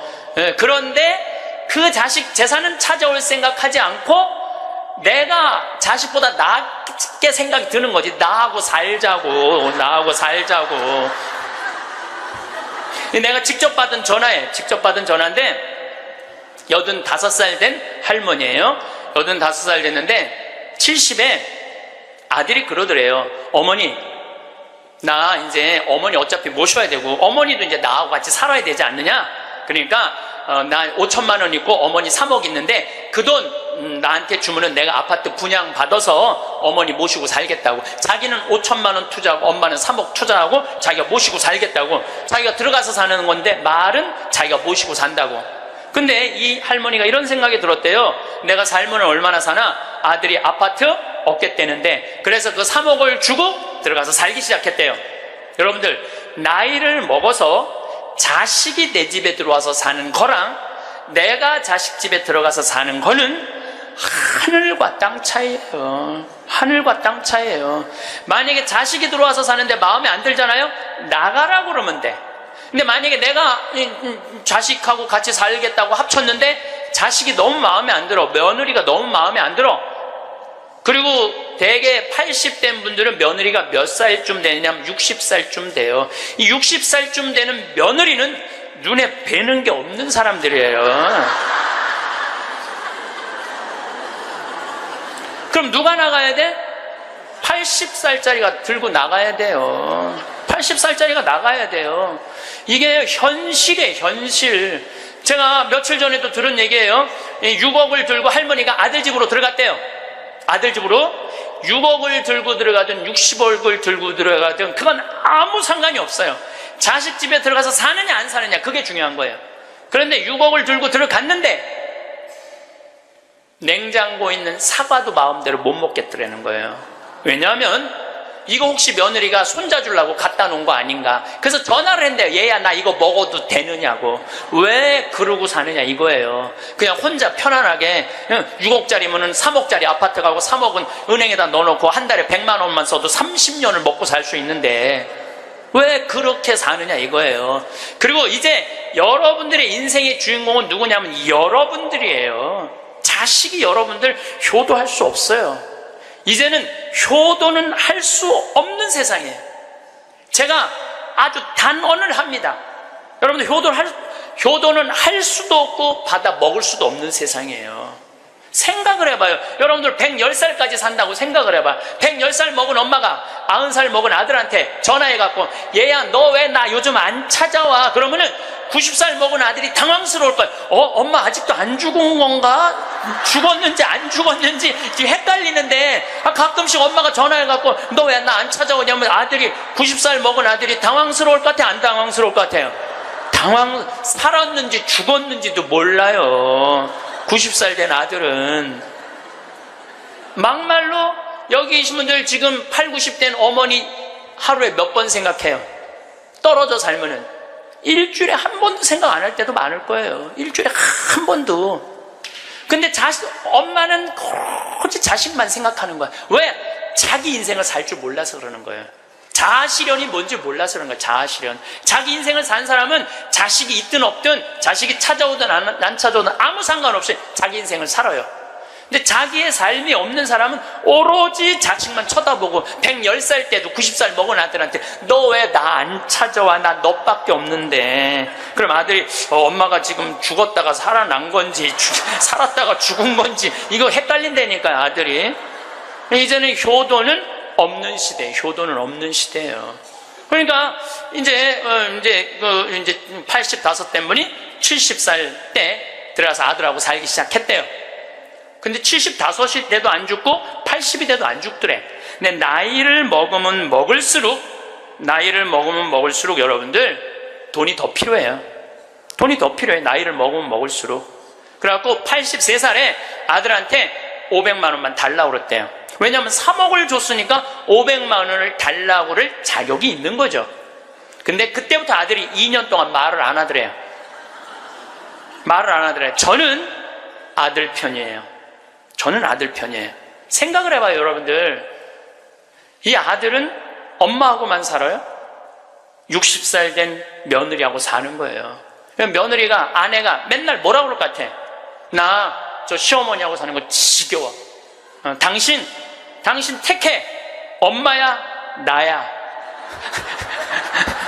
맨날, 그래도 모시고 살아야지, 어떻게 해? 지금 어머니 어딜 가라고 그런다고 맨날 이렇게 달래는 와중에 그런 상황도 모르고 500만 원 내놓으라 그러니까 이 아들이 엄마 쳐다보기가 싫은 거예요. 2년 동안 말을 안 하더래, 2년 동안. 여러분들 한 집에 사는데 아들이 2년 동안 나 사람 취급 안 하고 말 안 하면 그 집에서 살고 싶겠어요? 살고 싶지 않죠. 그러니까 나이를 먹으면 또 어떤 문제가 있냐면 안 보이죠? 안 들리죠? 기억력 까무락까무락거리죠? 여기 아프죠? 저기 아프죠? 그러면 그 입에서 나 행복하다, 나 기쁘다 이런 말 나올 것 같아요. 아이고 지겨워, 아이고 사는 거 힘들어 죽겠어, 차라리 죽는 게 나, 맨날 이 말 할 것 같아요. 좋은 소리도 여러 번 들으면 짜증나는데 지겹다, 죽겠다, 섭섭하다는 소리 10년 이상 들으면요 정말로 죽고 싶을 만큼 힘든 거예요. 그러니까 2년 동안 말 안 하는 거야. 이 할머니도 그 집에서 사는 게 너무 자존심이 상하는 거야. 그러니까 나한테 전화해갖고 신부님 생태마을 방 하나 달래는 거야. 와서 살겠다는 거야. 나 아직도 건강하다 이거예요. 85살이 그것도 알몸으로 와서 나하고 산다는 거야. 알몸으로. 아니 내가 20살이 나하고 와서 산다고 그래도 살까 말까 고민을 지금 해야 될 판국인데 85이 아들한테 3억 다 주고 나한테 와서 알몸으로 살겠다고. 할머니, 우리 생태마을은 피정집입니다. 그래서 할머니 드릴 방이 없습니다. 아니 내가 그 방 많은 거 아는데 왜 방이 그 많은 방이 비느냐 이거예요. 내놓으라는 거예요. 아니, 할머니 죄송하다고 우리는 피정집이라 내년 지금 10월 달까지 지금 실질적으로 거의 예약이 끝났어요. 할머니 드릴 방이 없어 죄송해요. 그러니까 아니 방송 보면 우리 노인들 마음을 가장 잘 아는 분이 신부님인데 막상 통화해보니까 보는 거하고 다르다 이거예요. 방송 보는 거하고. 그래서 이 할머니가 마지막 전화기를 내려놓으면서 나한테 한 방을 먹이더라고. 뭐라고 그러냐면은 전화 막상 해보니까 신부님이나 내 아들이나 다를 바 하나도 없다고, 똑같다고 전화 끊는 거예요. 이 할머니는 정말로 어디다 마음 둘 데가 단 한 군데도 없죠. 만약에 이 할머니가 3억을 그대로 가지고 있었다면 그 서름 안 받았을 거예요. 그 서름 안 받고 그냥 자기 인생 사는 거예요. 아들은 아들 인생 사는 거고, 그럼 서로 섭섭할 것도 없어. 원수 될 것도 없어요. 근데 뭐가 원수가 되는 줄 알아요? 줄 거 다 주고 원수가 된다니까. 줄 거 다 주고 해줄 도리 다 해고도 원수가 된다니까. 그러니까 자식한테 돈을 주는 게 아니에요. 주지 마세요. 이제 뭐하러 주세요, 자신을. 울산에서 한 할아버지가 전화를 했어요. 경찰서에. 작년에 신문에서 제가 읽은 내용이에요. 나 경찰한테 이렇게 얘기한 거, 두유 2개로 10일을 버텼다. 두유 2개로. 난 지금 죽을 것 같다. 나를 좀 살려줘라. 그래서 경찰이 가서 문을 따보니까 할아버지가 뼈밖에 안 남은 거야. 10일 동안 두유 2개로 먹었으니 뭐가 물 10일 먹은 거하고 똑같잖아요. 그래갖고 이 할아버지 뭐 누구 돌볼 사람 없나 했더니 할머니가 1년 전에 돌아가신 거야. 여기 우리 할아버지들 많이 와서 앉아 계신데 여러분들 오늘 강의 다 까먹어도 좋아. 정말로 다 까먹어. 이것만 안 까먹으면 돼요. 여러분들은 무슨 일이 있어도 할머니보다 하루 먼저 죽어야 돼. 무슨 일이 있어도 누구보다 먼저 죽어? 할머니 죽으려고 그러면 너 죽지 마. 나 죽기 전에 죽지 마. 그리고 먼저 죽어야 돼요. 그러니까 여기 효자 열보다요 악처 하나가 낫다니까요. 효자가 하루 종일 같이 있어줘요? 같이 잠자줘요? 못하는 거예요. 악처가 같이 밥 먹어주고 같이 있는 거예요. 그러니까 여기 오늘 할아버지들은 제발 할머니들 가슴 아픈 일 하지 마세요. 그냥 마누라가 시키는 대로 하고 사세요. 머리 깎으라고 그러면 가서 머리 깎고, 목욕하라면 목욕하고, 내복 추우니까 내복 입으라면 내복 입고, 내복 벗으라면 벗고, 시키는 대로 하고 사세요. 시키는 대로. 근데 이 할머니가 1년 전에 돌아가신 거예요. 어떤 금술 좋은 할머니하고 할아버지하고 한 집에 살았어요. 근데 그날 오후 따라 할머니하고 할아버지하고 목욕을 깨끗하게 했어, 둘이서. 그리고 저녁을 맛있게 차려 먹었어. 그리고 저녁에 침대에 누웠는데 할머니가 옛날 생각이 나는 거야. 할아버지를 툭툭 치면서 여보 영감, 이렇게 깨끗이 씻고 맛있게 먹고 이렇게 침대에 누우니까 우리 신혼 생각난다. 당신 생각나? 신혼 때 당신 이렇게 냉랭하지 않았어. 당신 신혼 때 잘 때 내 손 꼭 잡아주던 거 생각나 안 나? 딱 그런 거예요. 할아버지 가만히 생각해보니까 손을 잡아줘야 될 것 같은 거야. 그래서 할머니 손을 싹 잡았어요. 그랬더니 할머니가 여보 영감, 당신이 내 손 잡아주니까 너무 행복하다. 근데 당신 생각나? 당신 신혼 때 이렇게 내 손 잡는 걸로 끝내지 않았어. 당신 잘 때마다 꼭 내 볼에 뽀뽀해주던 거 생각나 안 나? 딱 그런 거예요. 생각해보니까 뽀뽀도 해줘야 될 것 같은 거야. 그래서 할아버지가 할머니 손을 쫙 잡은 상태에서 고개를 돌려서 뽀뽀를 쭉 해줬어요. 근데 할머니가 너무 여보 영감, 당신이 내 볼에 뽀뽀해주니까 나 새댁된 기분이야. 너무 행복하다. 여보 영감 너무 고마워. 근데 여보 영감, 당신 생각나? 당신 신혼 때 내 볼에 뽀뽀하는 걸로 끝내지 않았어. 당신 그 이루 내기 잘근잘근 애무해주던 거 생각나 안 나? 딱 그런 거예요. 그랬더니 그때서 할아버지가 얼굴이 울그락불그락 하면서 확 이불을 내던지고 나가버린 거예요. 그래갖고 할머니가 여보 영감 어디가? 문 열고 나가는 할아버지한테. 그랬더니 할아버지가 딱 문지방에 서서 할머니를 딱 째려보고 이렇게 말을 했어요. 기다려, 이빨 갖고 올 테니까. 딱 그랬다는 거 아니에요. 이제 여러분들 노인들은요 부부밖에 없어요. 정말 부부가 귀하게 여겨야 되는 거예요. 그런데 이 할머니가 1년 전에 돌아가신 거예요. 딸은 하나 있는데 교통사고 나고 인사불성이 된 거예요. 딸은 인사불성이 된 거예요. 누구 돌볼 사람 없나 했더니 이 할아버지 3층짜리 빌딩을 갖고 있었던 할아버지야. 3층짜리 빌딩을 갖고 있고 그 옆에 4평을 달아서 거기서 폐지를 모으고 살았던 거예요. 거기서 월세도 나오는데 이 할아버지는 버는 법은 배웠는데 쓰는 법을 못 배운 할아버지야. 쓰는 법을 못 배운 할아버지. 여기 계신 분들도 많습니다. 예, 많아요. 정말로 개처럼 벌어서 짐승같이 써야 되는데 개처럼 벌어서 개처럼 쓰는 사람들 많아요. 제대로 돈의 가치답게 쓰지 못한 분들 너무너무 많아요. 많은 경우 여러분들 폐지 죽고 다니는 분들 많죠. 할머니 할아버지 그런 분들 중에 대개 자식들한테 몇 천만 원 몇 억씩 다 주고 자기는 폐지 죽고 다니는 사람들 많아요. 실질적으로. 그러시지 마세요. 내가 행복해야 돼요. 내가 행복한 게 자식 도와주는 거예요. 그래서 제가 여러분들한테 보너스 하나 꼭 하시라고 돈 안 들고도 할 수 있는 보너스. 내년 뭐 나중에 얘기지만은 내년 3월 25일부터 4월 20일 사이에 여기 해화동 서울대학병원에 가세요. 서울대학병원에 가면은 그 꼭대기 층에 식당이 하나 있어요. 그 식당에 가서 비싼 거 시키지 마세요. 쟁반짜장도 팔더라고요. 그럼 3명이 갖고 쟁반짜장 15,000원짜리 시키면은 셋이서 충분히 먹어.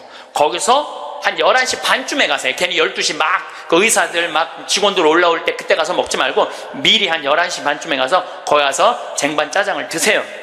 왜 거기서 쟁반짜장을 먹으라고 말씀드리느냐 하면은 거기서 보이는 경치가 경복궁, 창덕궁, 창경궁, 비원, 청와대까지 다 보이는데 막 새순이 막 돋아날 때 그 경치가요 너무 멋있어요.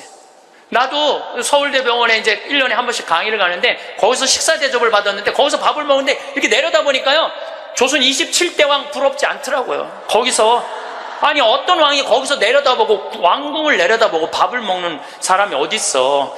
꼭 기억하셨다가 내년에는 돈 드는 게 아니야. 그냥 전철 타고 가서 그냥 들고 올라가서 몸빼바지 입지 말고 그날은 좀 럭셔리하게 입고 그날은 좀 럭셔리하게 입고 내려다보세요. 얼마나 아름다운가. 조선의 왕궁이 얼마나 멋있는가. 돈 안 들고도 볼 수 있는가. 정말 그런 데가 없어 세상에. 그런 데 가세요. 그리고 우리나라는 그렇게 멋있는 데가 너무 많아요. 너무 많아요. 돈 많이 안 들고도 하루에 그저 5,000원, 10,000원만 들고 여기 춘천 막 벚꽃 필 때 전철 타고 춘천만 갔다 와도 얼마나 멋있어요. 나중에 하지 말고 제발 무슨 돈으로 집 잡혀서 나중에 하지 말고 제발 그렇게 좀 다녀오세요. 저는 이번에 남이섬을 2번을 갔다 왔어요. 남이섬을 2번을 갔다 왔는데 정말 멋있더라고요. 여러분들 내년 봄에 남이섬은 도시락 싸갖고 가도 되더라고. 도시락 이렇게 싸서 뭐 김밥 이렇게 싸갖고 마음 맞는 친구들이랑 갔다가 오세요. 매일 그렇게 다니세요. 그렇게 다녀봤자 하루에 뭐 5,000원, 10,000원 밖에 안 돼. 신부님 그렇게 다 썼는데 그때도 안 죽으면 어떻게 해요? 걱정하지 마세요. 돈 다 썼는데도 그때도 안 죽으면 국가에서 용돈 20만 2,600원 나온다. 걱정하지 마세요. 그거 받아 쓰면 되죠. 뭘 걱정을 해요. 빚만 안 지면 돼. 근데 빚지는 것도 가만히 보면 나이 먹어서 빚지는 것도 본인이 빚지는 게 아니에요. 다 욕심 때문에 빚지는 거야. 자식 때문에 빚지는 거야. 얼마 전에도 할머니 할아버지들이 뭐 어디 해갖고 뭐 1,700억인가 다 사기로 날린 사람들 사기만 안 당하면 돼요. 사기 당하는 이유도 여러분들이 다 욕심 때문에 당하는 거예요. 늙어서 무슨 투자를 해. 그냥 쓰다가 저기 또 돈 떨어지면 국가에서 하면 나오면 되지. 인터넷에 이런 모임도 있대요. 쓰죽해도 있대. 쓰죽해. 쓰다가 죽자. 이런 무슨 투자를 해. 괜히 쓸데없이 조이팔한테 투자해갖고 돈 날리고 그러지 마시고 그냥 맛있는 거 먹고 경치 좋은 데 다니고 그렇게 쓰세요. 제가 10년 전에 53,000원 나올 때 여러분들한테 이렇게 얘기했어요. 앞으로 20만 원 받는 시대가 올 겁니다. 이제 20만 원 나왔죠? 제가 또 말씀드릴게요. 앞으로 10년 후에 여러분들 60만 원에서 70만 원 나와요. 왜? 우리나라하고 경제가 비슷한 나라들은 다 지금 노인연금이 60에서 70만 원 정도 다 나와요. 우리나라하고 경제가 비슷한 나라들은. 우리나라만 안 하고 있는 거예요. 우리나라만 노인들한테도 안 하고 경찰한테도 안 하고 뭐 청소하는 사람들 아주 돈 안 주는 거지. 이거 다 올라와야 돼. 그리고 지금 기업에 있는 돈들 다 세금으로 뺏어갖고 그 돈 힘든 사람들한테 다 나눠줘야지 선진국으로 가요. 선진국으로 가는 게 미국은 가보니까 할머니 한 분이 95살 먹은 할머니야. 이번 LA 갔는데 나한테 용돈을 $1,000를 주더라고요. 정말로 나이 많으신 분이야. 용돈을 $1,000를 100만 원을 주는 거예요. 할머니 무슨 돈이 있어? 우리 돈 많아 그래. 내가 지금 그래서 궁금해갖고 물어봤어. 미국의 할머니들은 한 달에 돈 하나도 없는 분들 연금이 얼마 나오냐면 $800가 나와요. $800면 우리나라 돈으로 85만 원이 나와요. 85만 원. 그런데 85만 원뿐만 아니라 집도 없어 이런 분들은 그러면 아파트 월세까지 다 나와요. 시골은 $200, 도시는 $300 하거든 월세가. 그것까지 다 나오는 거니까 한 달에 100만 원 정도가 나오는 거야. 근데 만약에 이 할머니가 한 달에 100만 원을 줬는데 1년 연말 결산을 해봤는데 100만 원을 다 안 써서 50만 원밖에 안 썼어. 그러면은 이 할머니는 돈이 있던가 돈이 필요 없던가 하는 할머니라고. 그 다음에는 연금을 40만 원밖에 안 줘요. 그래서 미국에 다녀보면 할머니들이요 그 돈 쓰려고 얼마나 돌아다니는지 몰라요. 그러니까 쓰죽해가 생기는 거야. 쓰다 죽자. 그러니까 나한테 용돈도 $1,000씩 주는 거지. 내가 그 할머니한테 5년 전에도 나한테 만나서 그랬대요. 그래서 할머니 손을 잡고 할머니 내가 한 5년 후에 여기 또 올 것 같은데 그때 또 봐요. 그랬더니 그때는 좀 생각을 해봐야 될 것 같아 그러시더라고요. 100살 땐 생각을 해봐야 되겠다 이거죠. $30,000가 통장에 넘었으면요 연금을 안 줘요. 미국도. 그러니까 자기 통장에 3천만 원 밑으로 자꾸 만드는 거예요. 쓰라는 거예요. 근데 우리나라도 그렇게 갑니다. 분명히 그렇게 가요. 그리고 우리나라가 부정적인 요소도 많지만은 제 판단에는 앞으로 전 세계에서 가장 발전한 나라 중에 하나예요. 우리나라가. 그러니까 걱정하지 마세요. 예수님이 걱정하지 말라고 해도 뭘 이렇게 쓸데없는 걱정을 많이 하고 그래. 자식한테 재산 물려주지 마시고 여러분들 쓰고 싶은 거 다 쓰세요. 여행 다니고 싶은 거 여행 다니고 먹고 싶은 거 있으면 먹고. 없으면은 안 쓰면 되지. 없으면 안 쓰면 돼요. 근데 있는데도 못 쓰는 사람들한테 하는 얘기예요. 있는데도 못 쓰는 분들한테 하는 얘기예요. 이제는 부모 자식 사이에 효도는 없어요. 아까도 말씀드렸지만 사랑밖에 없어요. 사랑만 남는 거예요. 부모 자식이 어렸을 때 얼마나 사랑했느냐 사랑하지 않느냐에 따라서 늙어서 자식이 찾아오느냐 찾아오지 않느냐가 결정되는 거예요. 나는 우리 어머니 아버지를 참 잘 만났어요. 참 좋은 어머니 좋은 아버지. 그 중에 어머니보다는 아버지를 You talk like I'm just passing through, like I'm not staring back at you.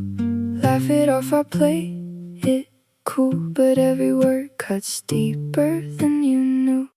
You leaning close, say something small, I memorize it every call.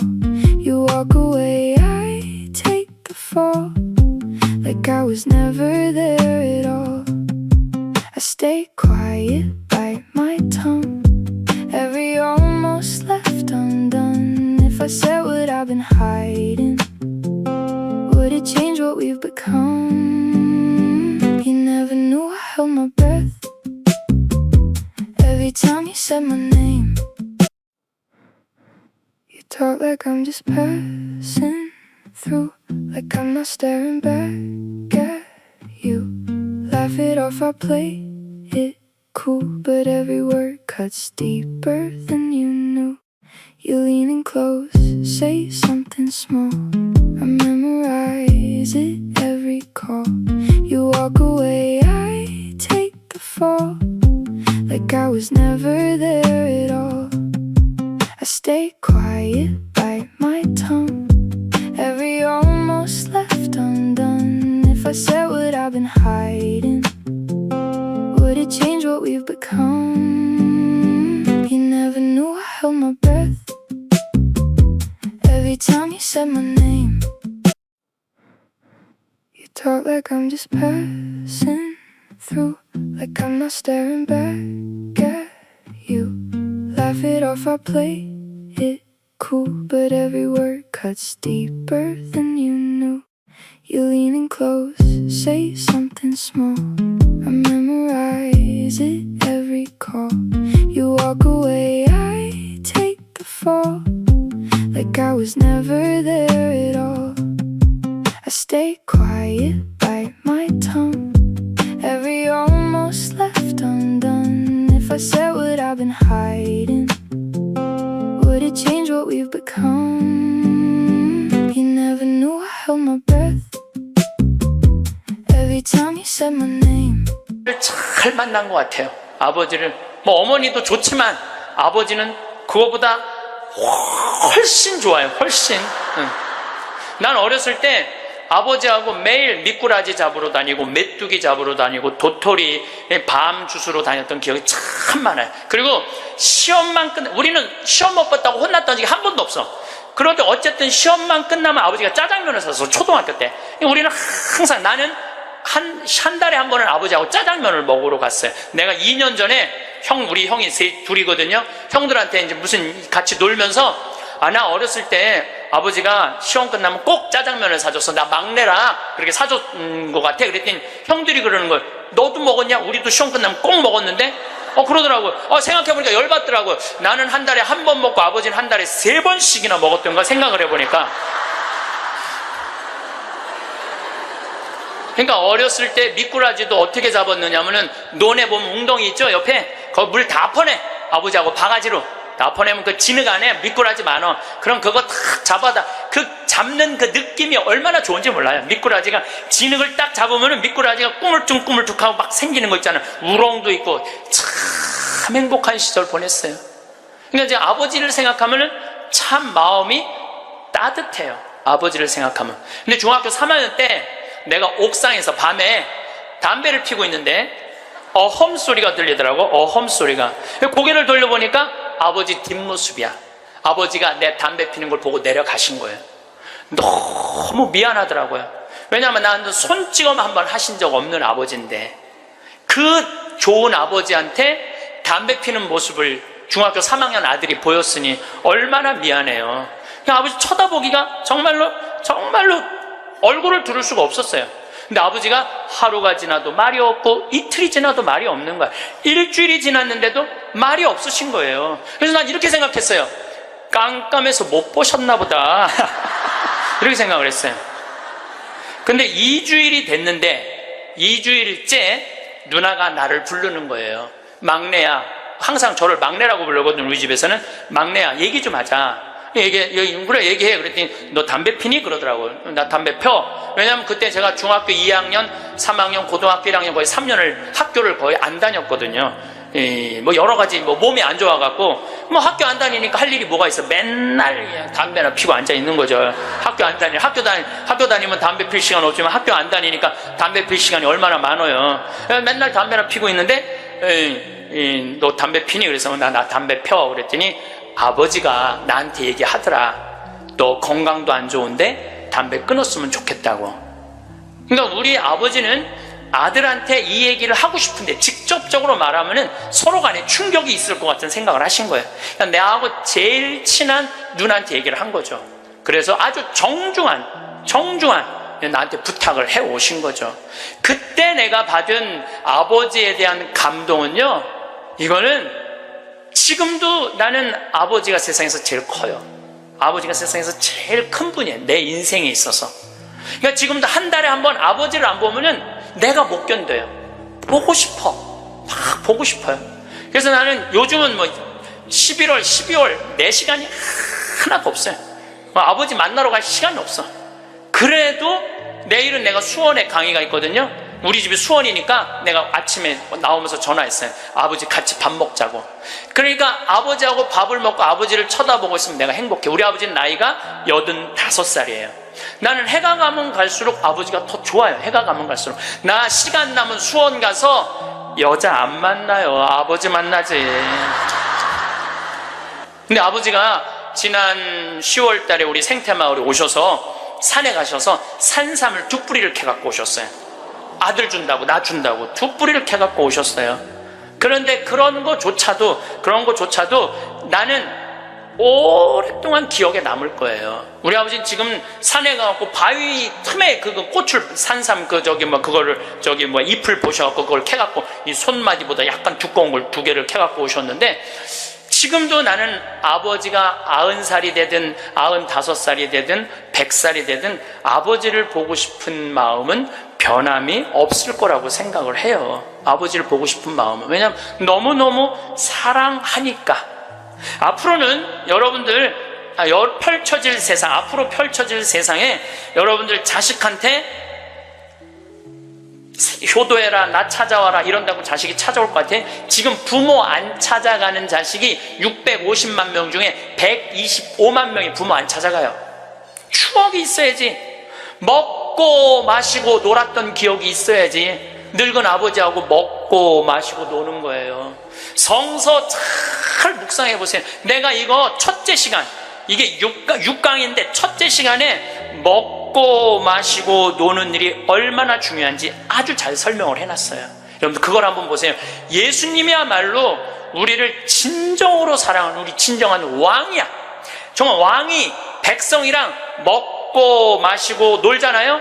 그럼 백성의 속마음을 다 알아요. 백성을 위로할 수 있는 거예요. 그러니까 우리의 왕이야말로, 요즘 대림절 지내시죠? 우리의 왕이야말로 진정한 왕이에요. 우리랑 먹고 마시고 노니까. 왕이 나하고 먹고 마시고 놀면 여러분 가슴 설레지 않아요?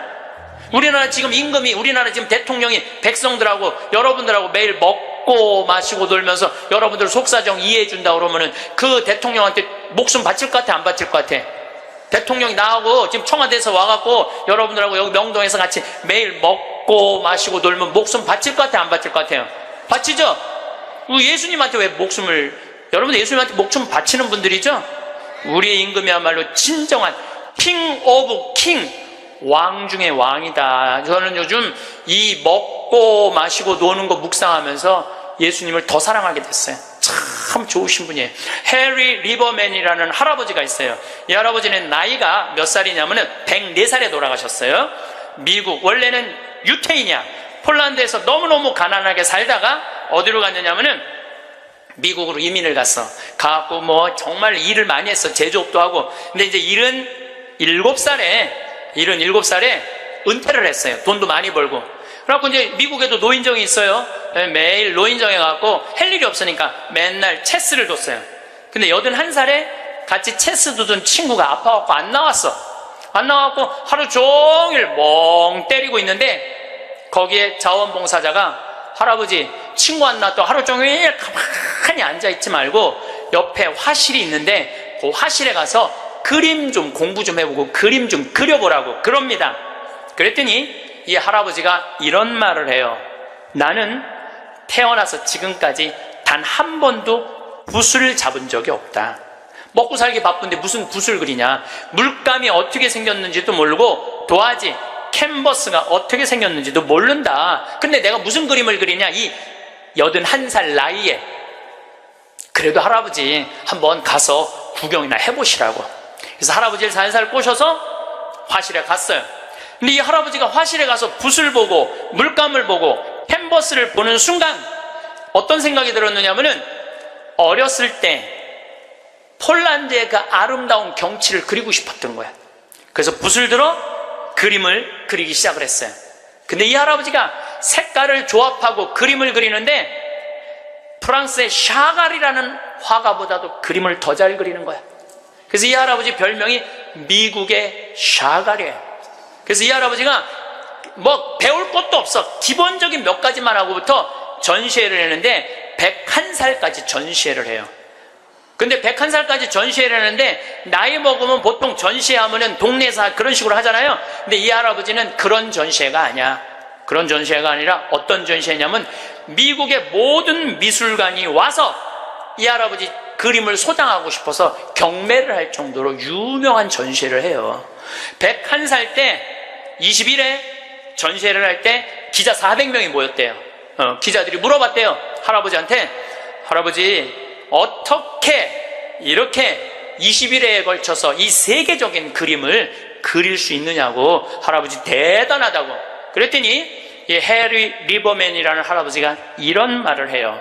나는 내 그림이 유명한지 안 유명한지 난 잘 모르겠다. 근데 나는 81살부터 101살까지 내 인생은 가장 찬란하고 가장 행복했다. 내가 이렇게 그림을 그리면서 내 101살까지 살 수 있었던 것은 내 인생의 최대의 축복이다. 그리고 이 할아버지는 104살에 세상을 떠나세요. 여기 계신 모든 분들 지금 안에 재능이 있을 것 같아요? 없을 것 같아요? 재능이 있어요. 지금 60, 70, 80 되신 분들도 재능이 다 있으세요. 오늘 아침에 잠깐 보니까 할머니들이 시집도 냈던데, 이 한글 배워갖고 시집도 냈어요. 그런데 참 내가 보기에는 그분들 대단한 분들이에요. 뭔가를 나이를 먹어도 77살에 시금치네라는 시를 썼는데 참 멋있더라고요. 여기 계신 여러분들도 지금 안에 다 있어요. 다 있으니까 난 다 살았다, 죽을 날만 기다린다, 제발 이러지 마세요. 또 나중에 할 생각도 하지 말고, 언제 해? 지금 하세요.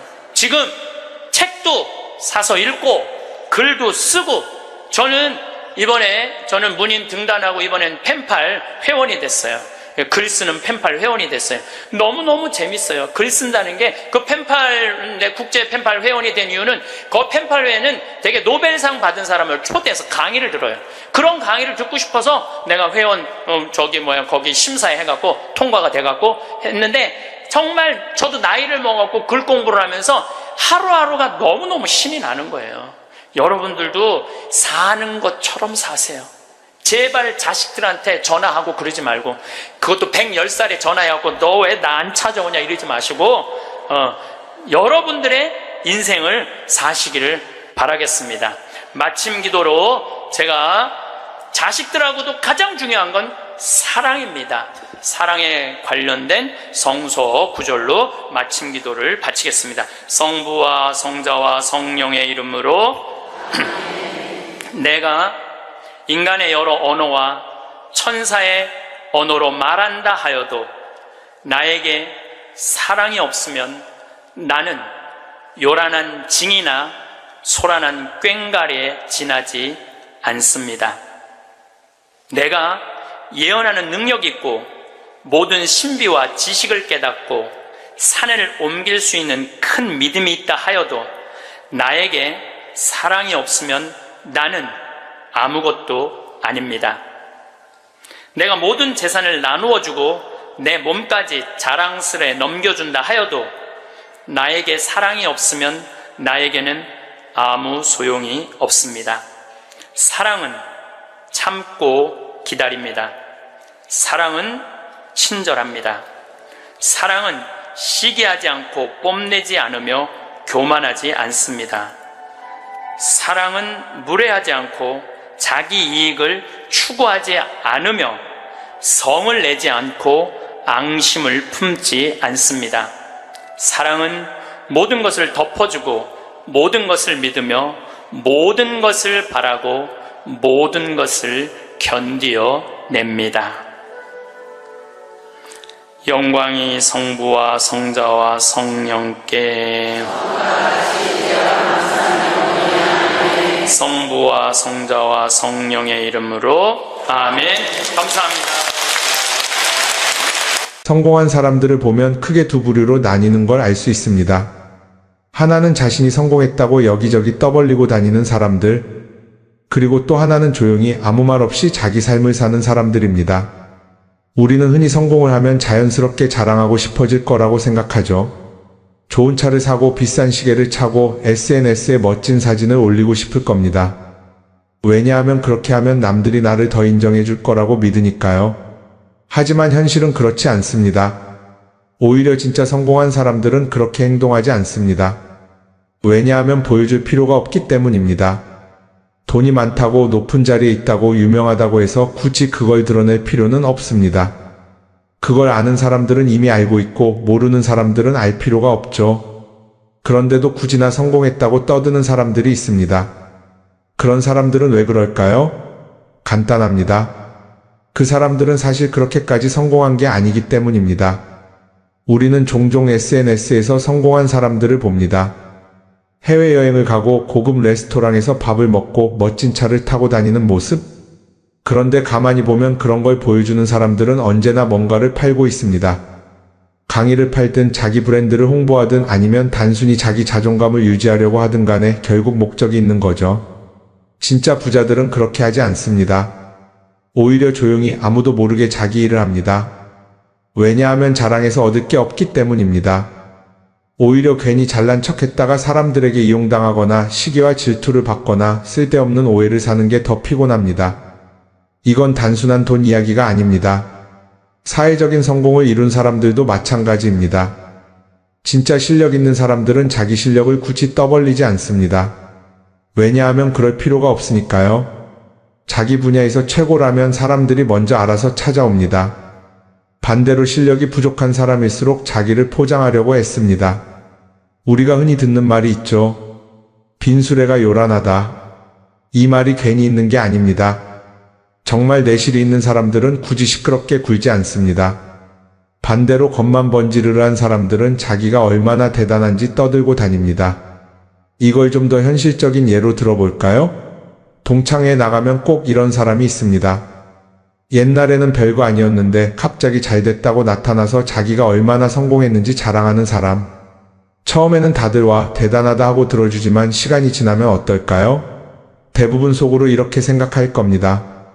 저 사람 뭐 저렇게까지 티를 내? 결국 그런 사람은 점점 멀어지게 됩니다.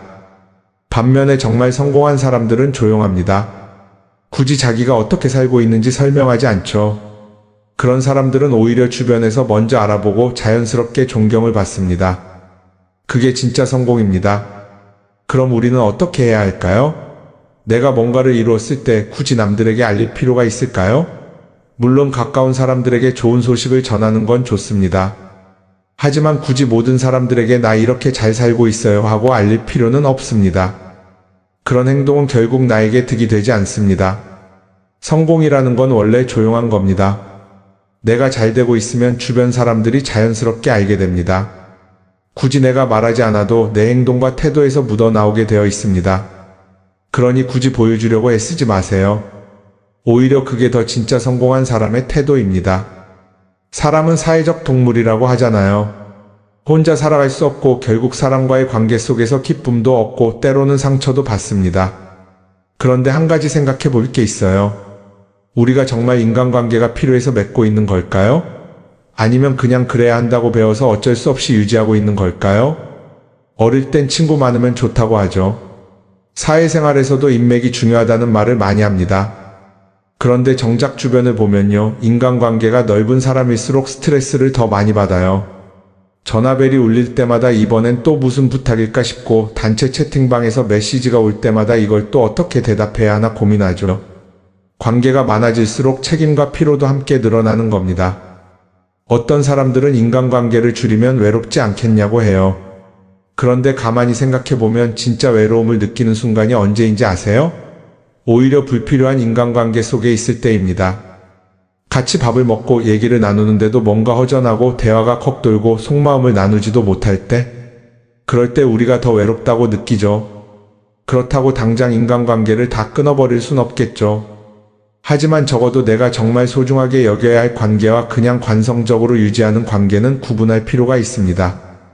예를 들어 매번 나한테 부탁만 하고 정작 내가 어려울 땐 연락 한 번 없는 사람. 내가 실수하면 뒷담화를 하면서 내 앞에서는 웃는 사람. 이런 관계를 굳이 계속 이어갈 이유가 있을까요? 가끔은 이런 경험도 있을 거예요. 우연히 어떤 사람과 친해졌는데 만난 지 얼마 되지도 않았는데 너무 많은 걸 털어놓는 사람들 있죠. 자기 속사정부터 가족 문제, 직장 고민까지 쏟아내는 사람들. 이런 경우 두 가지의 가능성이 큽니다. 하나는 그냥 감정적으로 의존할 사람이 필요해서일 수도 있고 또 하나는 내가 믿을 만한 사람인지 떠보는 걸 수도 있어요. 어떤 경우든 이런 관계는 오래가기 어렵습니다. 사실 친밀함이라는 건 시간이 필요한 법이에요. 적당한 거리를 두고 천천히 서로를 알아가야 하는데 초반부터 급격하게 가까워진 관계는 쉽게 무너지는 경우가 많습니다. 처음엔 친하다고 생각했는데 어느 순간 사소한 일로 틀어지고 결국 남보다 못한 사이가 되는 거죠. 그러면 인간관계를 어떻게 해야 할까요? 답은 간단합니다. 억지로 맺지 말고 굳이 유지하려고도 하지 않는 거예요. 내가 편한 관계라면 자연스럽게 이어질 것이고 그렇지 않다면 서서히 멀어질 겁니다. 그리고 그걸 억지로 붙잡지 않아도 괜찮습니다. 관계를 유지하는데 에너지를 쓰기보다는 정말 소중한 관계에 집중하는 게 더 낫지 않을까요? 어떤 사람은 내가 인간관계를 줄이면 나중에 나 혼자 남는 거 아니냐 걱정하기도 해요. 그런데 생각해보면요, 진짜 나를 위하는 사람은 많지 않아요. 인간관계를 줄인다고 해서 완전히 혼자가 되는 게 아닙니다. 오히려 불필요한 관계를 정리하고 나면 남아있는 관계들이 더 단단해지고 가치 있게 느껴질 겁니다. 예전엔 인맥이 자산이라는 말을 많이 했어요. 그런데 요즘은 꼭 그렇지도 않죠. 오히려 불필요한 인간관계가 많으면 그게 짐이 될 수도 있어요.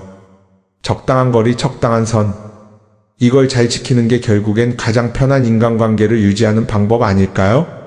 한번 곰곰이 생각해 보세요.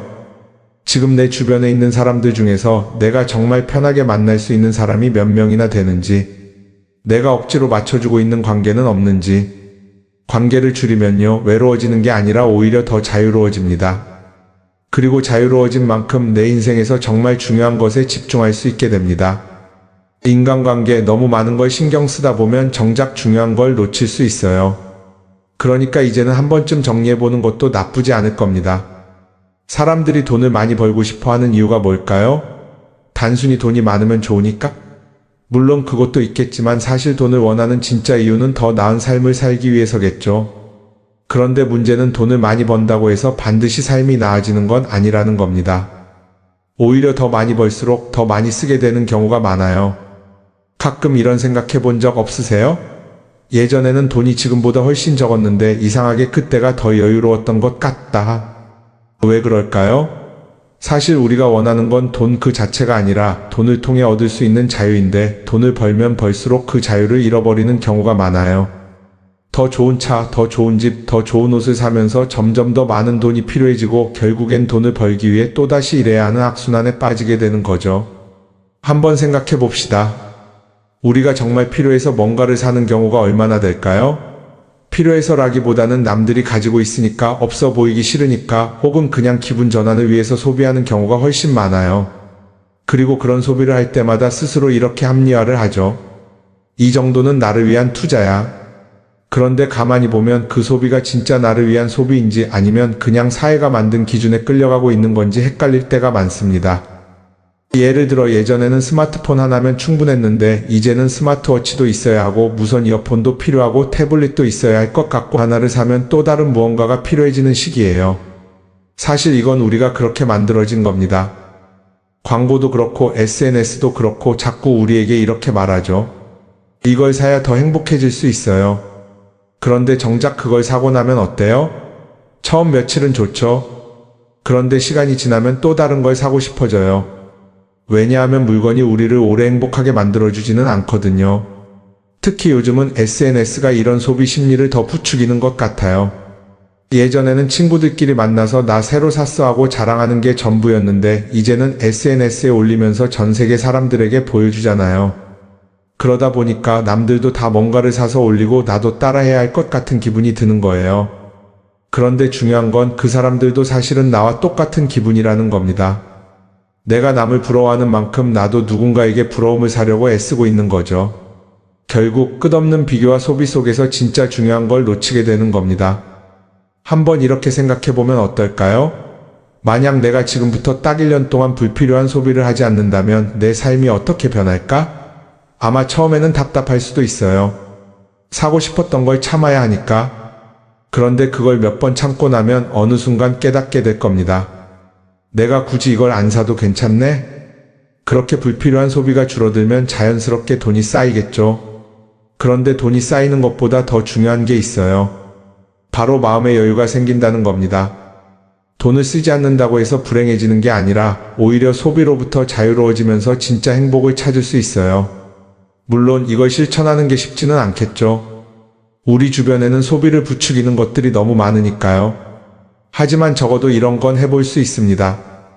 뭔가를 사고 싶을 때 한 번만 스스로에게 물어보는 거예요. 이게 정말 나한테 필요한 걸까? 아니면 그냥 순간적인 욕심일까?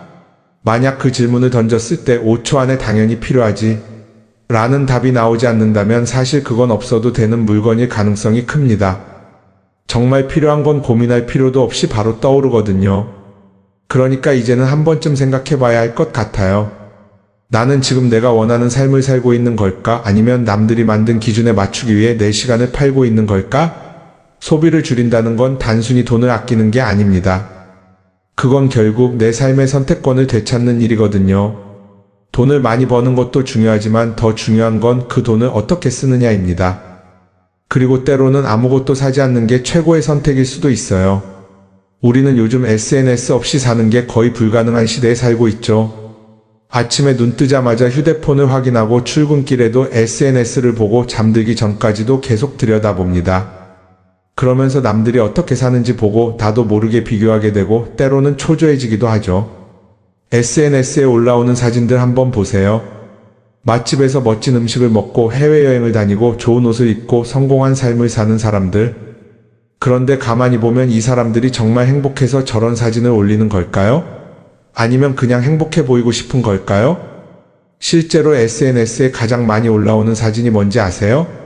남들이 부러워할 만한 순간들입니다. 집에서 편하게 쉬고 있는 모습이나 출근길에 지친 얼굴, 어제 먹다 남은 배달 음식 사진 같은 건 잘 안 올리죠. 대신 멋진 레스토랑, 명품 가방, 고급 호텔 같은 것들이 올라옵니다. 왜 그럴까요? 결국 SNS는 보여주기 위한 공간이기 때문입니다. 여기서 중요한 게 있어요. 우리가 SNS에서 보는 건 그 사람의 삶 전체가 아니라 편집된 일부 장면이라는 겁니다. SNS는 마치 한 편의 다큐멘터리나 영화처럼 잘 꾸며진 장면들만 보여줍니다. 그런데도 우리는 그걸 보면서 저 사람은 나보다 더 행복하구나 하고 착각하죠. 예를 들어 SNS에서 한 친구가 해외여행을 가서 아름다운 풍경을 찍어 올렸다고 해볼게요. 우리는 그걸 보면서 부럽다, 나도 저렇게 살고 싶다라고 생각하겠죠. 그런데 정작 그 친구는 사진을 찍고 나서도 일 때문에 스트레스를 받고 있을 수도 있고 여행 비용을 감당하느라 카드가 걱정을 하고 있을 수도 있습니다. 그 부분은 우리는 알 수가 없죠. 그런데 문제는 이렇게 남들과 비교하는 습관이 쌓이면 결국 내 삶이 초라하게 느껴진다는 겁니다.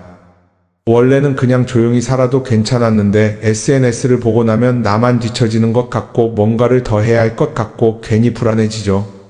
SNS는 기본적으로 사람들의 비교 심리를 자극합니다. 남들이 가진 걸 나도 갖고 싶게 만들고 남들이 하는 걸 나도 해야 할 것 같은 기분이 들게 만들죠. 그러다 보니 필요하지도 않은 걸 사게 되고 무리해서라도 화려한 곳에 가게 되고 남들에게 보여주기 위해 사는 삶을 살게 됩니다. 그럼 어떻게 해야 할까요? 사실 정답은 간단합니다. SNS에서 보이는 것들을 곧이곧대로 믿지 않는 것입니다. 그리고 더 중요한 건 남과 비교하는 걸 멈추는 것이에요. 어떤 사람이 비싼 차를 타고 다닌다고 해서 그 사람이 꼭 행복한 건 아닙니다. 좋은 차를 타고 다니지만 밤마다 사업 걱정에 잠 못 이루는 사람도 많아요. 반대로 대중교통을 이용하지만 마음 편하게 사는 사람도 있죠. 결국 행복은 보이는 것이 아니라 느끼는 것입니다. SNS를 덜 보면 덜 불행해진다는 연구 결과도 있어요. 하루 종일 남의 삶을 보면서 비교하는 시간을 줄이면 내 삶에 집중할 수 있는 시간이 많아지는 겁니다.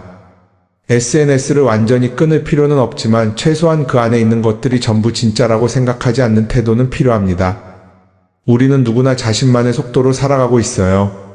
남들은 남들대로 사는 거고 나는 나대로 살면 됩니다. SNS에서 남들의 화려한 모습을 볼 때마다 한 번쯤 이렇게 생각해 보세요. 이건 그 사람이 보여주고 싶은 삶일 뿐이다. 그러면 조금은 편해질 겁니다. 사람들은 다들 자기 인생을 살아간다고 생각하죠. 그런데 가만 보면 정말 자기 인생을 사는 사람이 얼마나 될까요? 많은 사람들이 사실은 남이 만들어 놓은 기준에 맞춰서 살고 있어요. 좋은 대학, 좋은 직장, 좋은 차, 좋은 집. 다들 이런 걸 목표로 삼지만 정작 내가 원하는 삶이 뭔지 깊이 생각해 본 적이 없는 경우가 많아요. 이건 어릴 때부터 교육받아온 방식과도 관련이 있어요. 우리는 어릴 때부터 이렇게 살아야 한다는 틀 안에서 자라죠. 공부 열심히 해서 좋은 성적을 받아야 하고, 좋은 직장을 가져야 하고, 결혼도 적당한 때에 해야 하고, 마치 인생이 정해진 수순이라도 있는 것처럼요. 그러다 보니 나 스스로 정말 원하는 걸 고민하기보다는 그냥 남들이 정해놓은 목표를 따라가게 돼요. 그런데 이렇게 남의 기준에 맞춰서 살다 보면 어느 순간 공허함을 느끼게 됩니다. 이게 정말 내가 원했던 삶인가? 하는 의문이 들 때가 오죠. 어릴 땐 성적이 목표였고, 사회에 나와서는 연봉이 목표였고, 결혼하고 나서는 아이 교육이 목표였는데 그 목표를 이루고 나면 허무한 거예요. 계속 뭔가를 이루긴 했는데 정작 나는 어디에 있는지 모르겠는 거죠. 진짜 중요한 건 내가 원하는 게 뭔지를 아는 것이에요. 그런데 이게 쉽지 않죠. 오랫동안 남의 기준대로 살아왔기 때문에 막상 내가 정말 원하는 게 뭐지? 하고 물어보면 선뜻 대답하기 어려운 경우가 많아요. 하지만 이 질문을 하지 않으면 우리는 평생 남이 정한 기준 속에서 살게 됩니다. 그럼 어떻게 해야 할까요? 첫 번째로 필요한 건 내가 왜 이런 생각을 하게 됐는지 스스로 점검하는 거예요. 예를 들어 내가 비싼 차를 사고 싶다고 생각한다면 그게 정말 내 필요 때문인지 아니면 남들에게 잘 보이기 위해서인지 한번 따져봐야 해요. 만약 남들이 나를 어떻게 볼까 하는 게 더 중요하다면 그건 내 기준이 아니라 사회가 만들어 놓은 기준일 가능성이 큽니다. 두 번째는 다른 사람의 의견에 휘둘리지 않는 연습을 하는 거예요. 우리는 살아가면서 끊임없이 남들의 평가를 받죠. 그 나이에 그런 걸 시작한다고? 지금 그게 가능하겠어? 이런 말들이 우리를 흔들어 놓습니다. 그런데 그런 말에 신경 쓰다 보면 결국 아무것도 하지 못하게 돼요. 중요한 건 남들이 뭐라고 하든 내가 결정하는 거예요. 물론 남의 조언을 들을 수도 있고 참고할 수도 있죠. 하지만 최종 결정은 항상 내 몫이어야 합니다. 내가 결정하고 내가 책임지는 거. 그렇게 해야 내 삶을 온전히 내 것으로 만들 수 있어요. 세 번째는 내가 한 선택에 책임지는 자세를 가지는 거예요. 많은 사람들이 무언가를 선택하고 나서도 후회하죠.